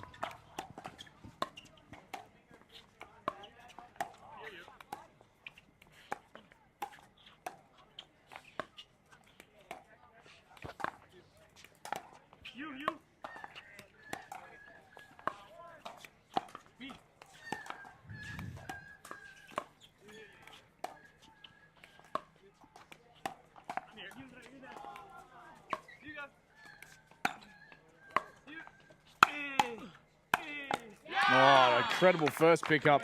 Can't handle the second there from Kim. Timeout to the New Zealand Hustle. This is more of the Sydney Smash that we expected coming into this semi-final, Brendan. Yeah, without a doubt. They're starting to find a way right now, and the errors have been far and few between on the side of Santosh. He has been rock solid in this game. But the Sydney Smash have definitely reduced their unforced errors in this last 5 minutes to actually make this competitive. And let's see how long they can keep New Zealand Hustle frozen on 20 and see how far they can actually get this match back on their terms. Yeah, couldn't agree more. I think there's been some serious patience shown from Mitch Hargraves and Yuwon Kim just to be... Yeah, patience is the only word I can really put to this space right now, knowing that the Hustle have got such momentum and been playing such a great level. But all they needed was a couple of breaks here and there. Continue just to battle away in the rally. And again, as you mentioned, the freeze point that comes into effect where they've got to win on serve. All that Mitch and Kim have to do is just keep their points flowing. Keep their patience here. Make it bounce in front of Kyle as many times as you can here. My goodness. I wouldn't call that a lob or anything like that, but that is a perfectly placed shot there. It was definitely effective, right? Absolutely, yeah. Got the job done. 16-20. Oh. And a return error there from Kyle Watnell. They're within 3. 17 points up now for the Smash. 17-20.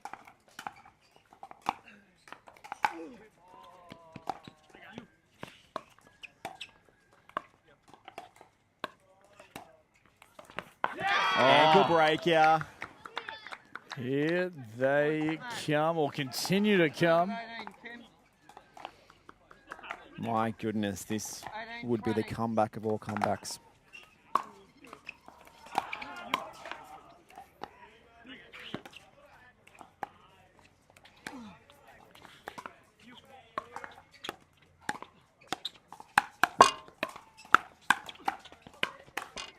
Firefight handled so well from the Hustle. What a great point there from all 4 players. They've somehow clawed that point back. They've stopped the momentum, but they've got a game point number 2 up for grabs to go 2 games to 0. Kim peppering. Put away the Hustle. Have come from the brink of defeat, I would say.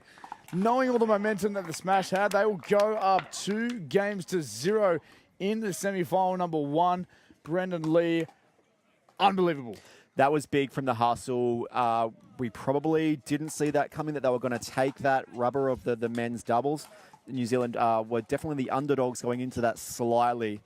This is a big task now for the Sydney Smash to obviously work their way into this. And we're on the precipice of history here, as I said. I don't believe a New Zealand team has made the final of an MLP event, so huge for New Zealand Hustle. I'm going to check those facts at some stage, but for the time being, before the mixed doubles game comes out, we'll jump to a commercial. We'll get a bit of a breather. It is currently 2 games, 2-0 to the New Zealand Hustle over the Sydney Smash in this semi-final for the Major League Pickleball Australia, powered by Yola. We'll be back shortly.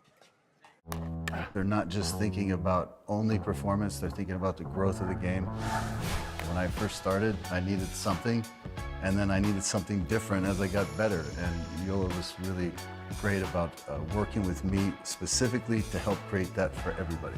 And as somebody enters this game for the first time, they're going to go through a huge learning curve. And as they experience the full expression of the sport of pickleball, Yola's there to meet them with the performance and technology. Let's play.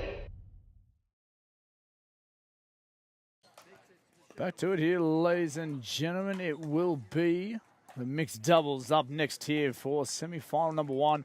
The Major League Pickleball Australia, powered by Yola. This is the first of 6 events on the calendar for 2025. We are very much so looking forward to what an incredible season it will be and is already. Brendan Lee joining me here in the commentary booth. My name is Ben Abbott. Absolute pleasure to bring you the coverage live from Tweed Heads Tennis and Pickleball Centre, where We are deep into the competition. Day 3.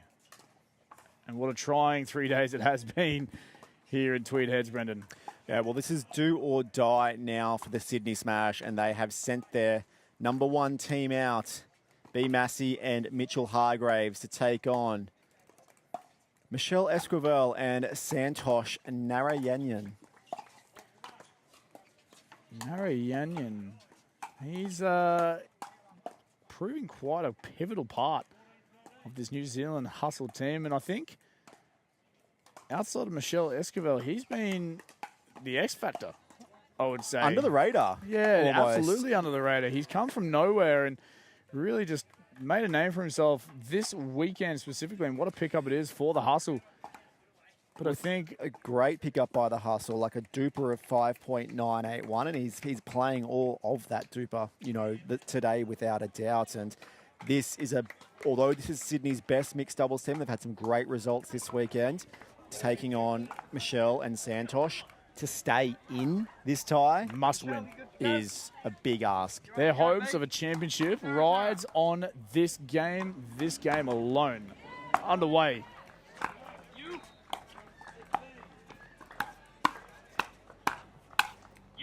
Aggression.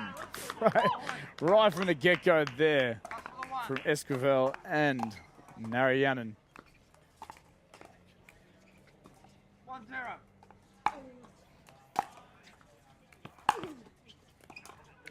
Bit overzealous there from Narayanan. Ball sails well long. That's the energy they're going to play with, though, Esquivel. 1-1.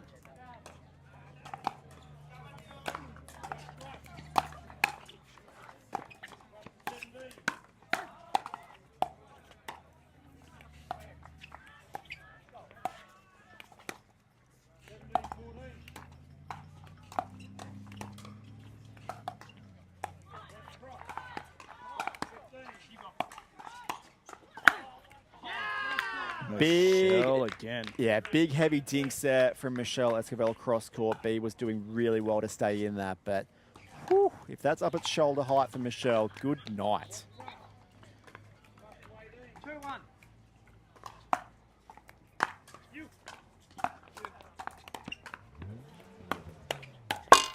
Oh, Ken.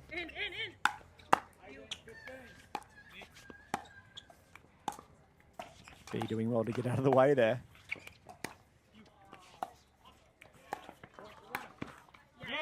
But can't get out of the way of that one. Body bag shot there from Narayanan once again. It's early days. Good energy, though, from the hustle.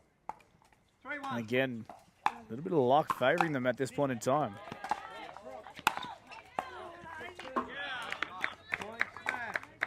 All right. 2-3.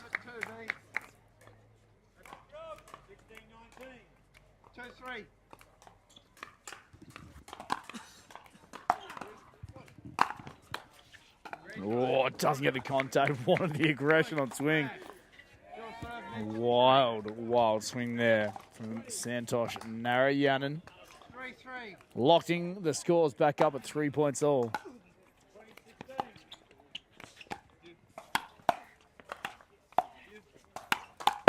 Great speed up here this time. B. Massey. Smash it 4. Last season, Smash. 2024, I was really impressed with Michelle Esquivel's offense and aggression. But what I'm seeing today and tonight is just her defense and ability to stay in point. It seems to have improved so much in the last few, or since last year. Oh, dribbles the net once again. These angles are outrageous.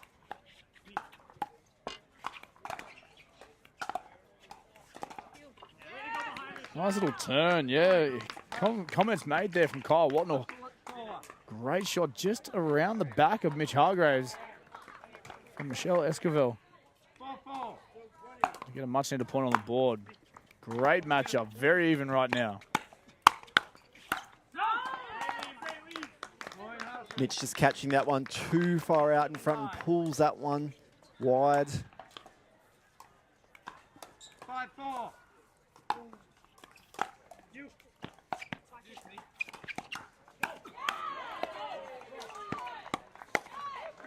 Oh, catches Santos off balance.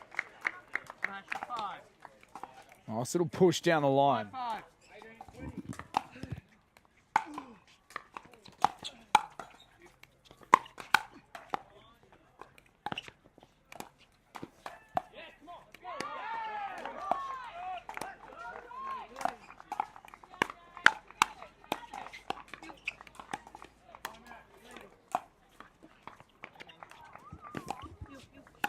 They both looked at each other, but Mitch did a good job to get back and get that.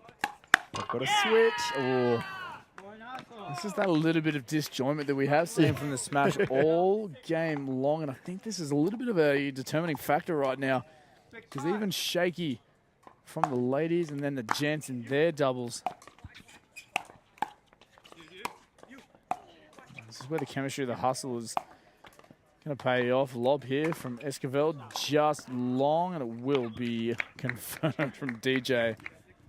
Millimeters, I'm sure, based on Michelle's reaction. 6-6.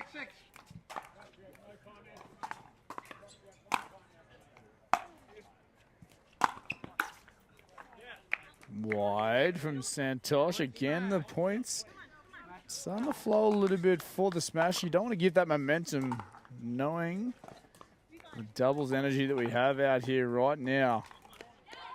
7-6.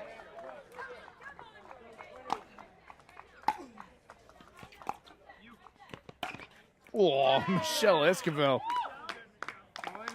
Can't touch this, she says.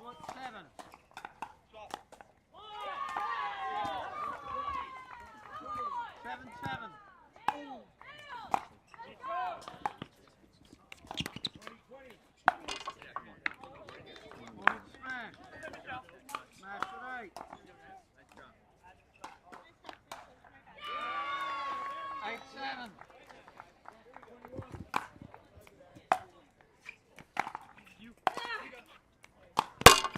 Oh, tight dribbling, well handled there. Adjustment from Michelle. Can't get it to fall.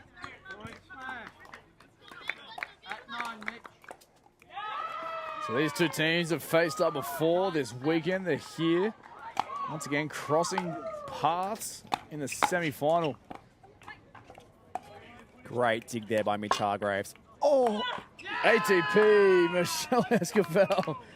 Oh, the only option, the only way to go, and she gets it done. Much needed point, big point there for the hustle. As we mentioned, they've matched up before. They played in round one.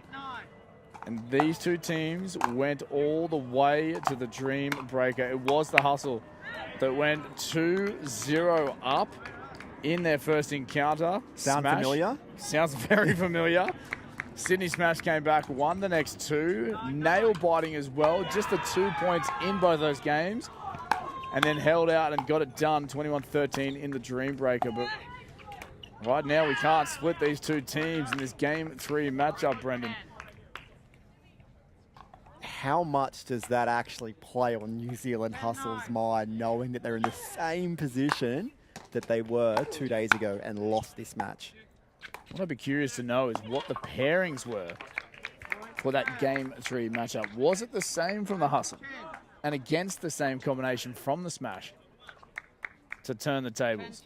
Regardless, that has to be in the back of your mind, right? Absolutely.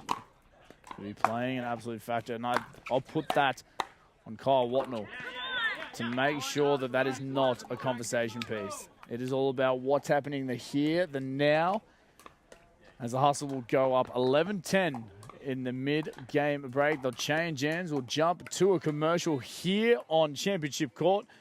Ladies and gentlemen, don't go anywhere. This match rides on Game 3 for the Sydney Smash. Okay.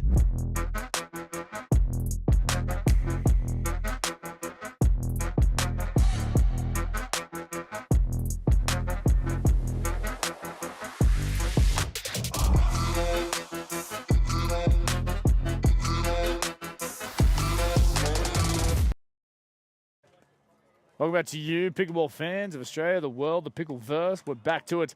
1 point split in these two teams. If you are just joining us, thank you so much for being on the stream from wherever you are viewing from. We welcome you to Major League Pickleball Australia, powered by Yola in the land down under. New Zealand lead this tie 2-0. Sydney Smash in a must-win situation to keep their hopes of a championship alive here in Tweed Heads. Marianne back things underway.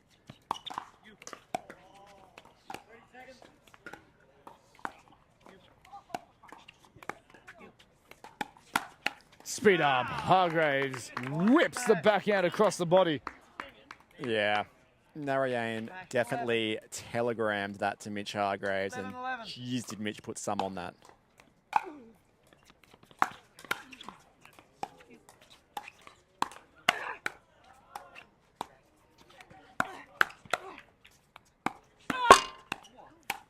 So well handled from Michelle Esquivel, specifically in that rally, with a cheeky stare down to Mitch Hargraves saying, bring it on if you want it. Bring it on. 12-11.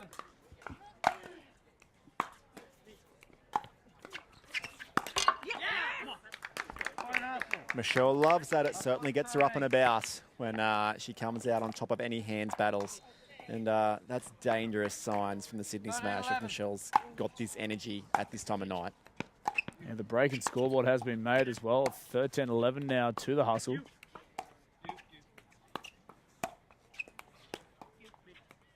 But look at the ability from Michelle after some high intensity volleys just to reset here, recalibrate, and whoops, my bad. Brendan. Sorry. Smash at 12 at you, B. That was a little silly. There's a few things you don't manifest. 12-13. You're right, though. It is a tough skill in itself to be able to go from rapid intensity to composure. And a quick swing of points.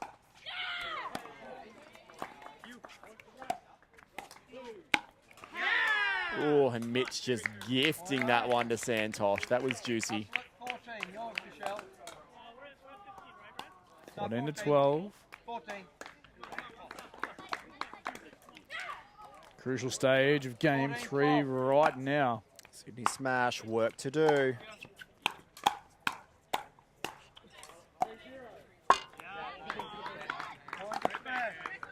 Mitch Hargraves happy with the hands from B. Messi. 13-14. Messi.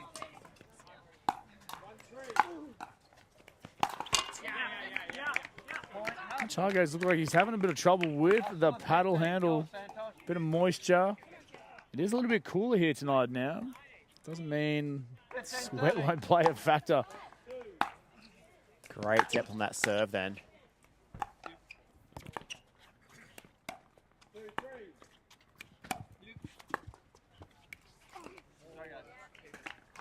Ooh, and that one just skidding through there on the court. Michelle unable to control that one.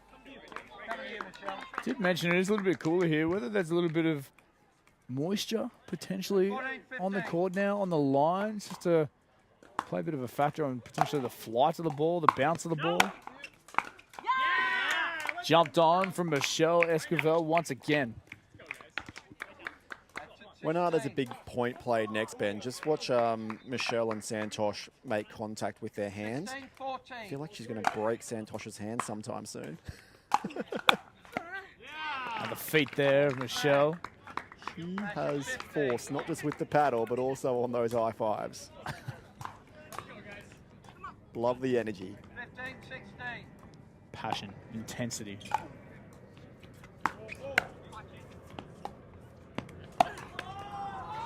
Oh, it's a really good speed up and the old finger wave there from Michelle Esquivel, who knows she is in the business end and the opportunity lies here for the Hustle to clean sweep the Smash in semi-final number 1. Oh, and luck favors the Hustle once again, clipping the Yola net. Is Yola from New Zealand? What's happening right now? I don't know, but Mitch Hargraves, after that net cord, is taking a timeout, and they're still right in this. We know in the first round match when these teams faced off against each other, they took a really close mixed doubles win here. Can the Sydney Smash fight back, do the same, and extend this match a little bit longer? Only time will tell We'll jump to a super rapid commercial if we've got the time. Let's get into it before the teams come back out. This is what you're waiting for. People ready to ride. I think I'm ready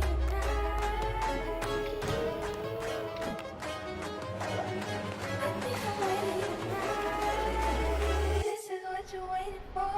People ready to ride.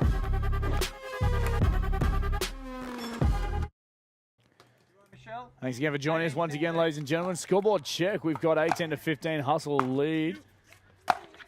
And they lead 2-0 as well in this tie. Semi-final number 1. Tactical timeout called from Sydney Smash and Captain Mitch Hargraves. Paid off as well. 16-18.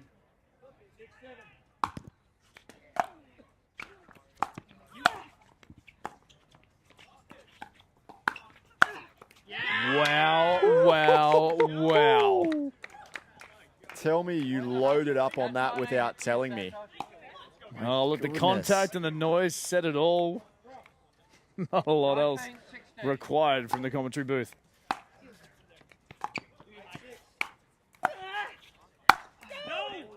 Wide from Mitch Hargraves. Oh, that is sheer frustration shown. So that is game match point here for the New Zealand Hustle. Freeze in effect. Is history about to be made here in MLP Australia?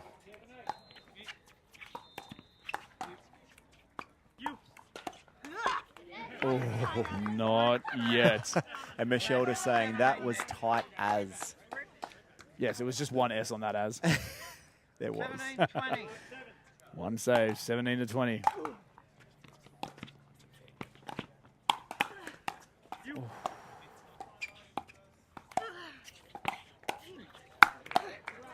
Pick up Michelle Escafel.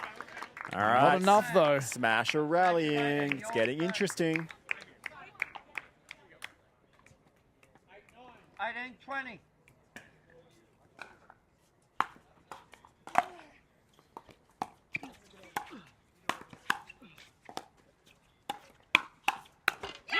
Too good on the speed up once again. Can they take this one? The call from Santos 20. Narayanan here now. They want it. Hustle, game and match, point number 2.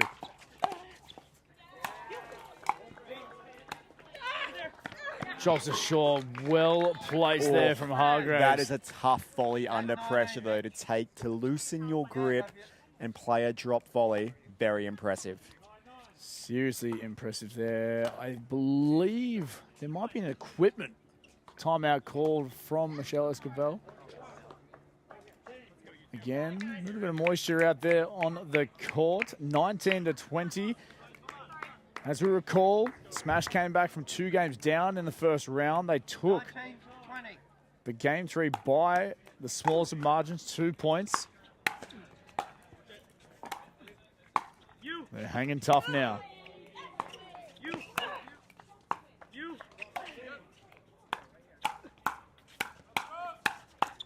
No, says Santos Narayanan. Great point there from the Sydney Smash, although they didn't come out on top of it. B Massey was an absolute rock there. Game match point number 3 for the Hustle. Angles from Massey. Flash at 20. Locked. Level at 20 points all now.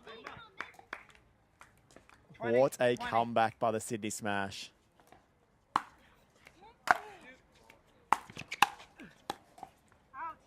Point up for grabs here. Taken from the Hustle.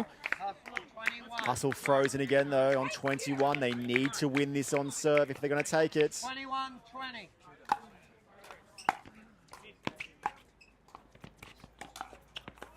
Oh.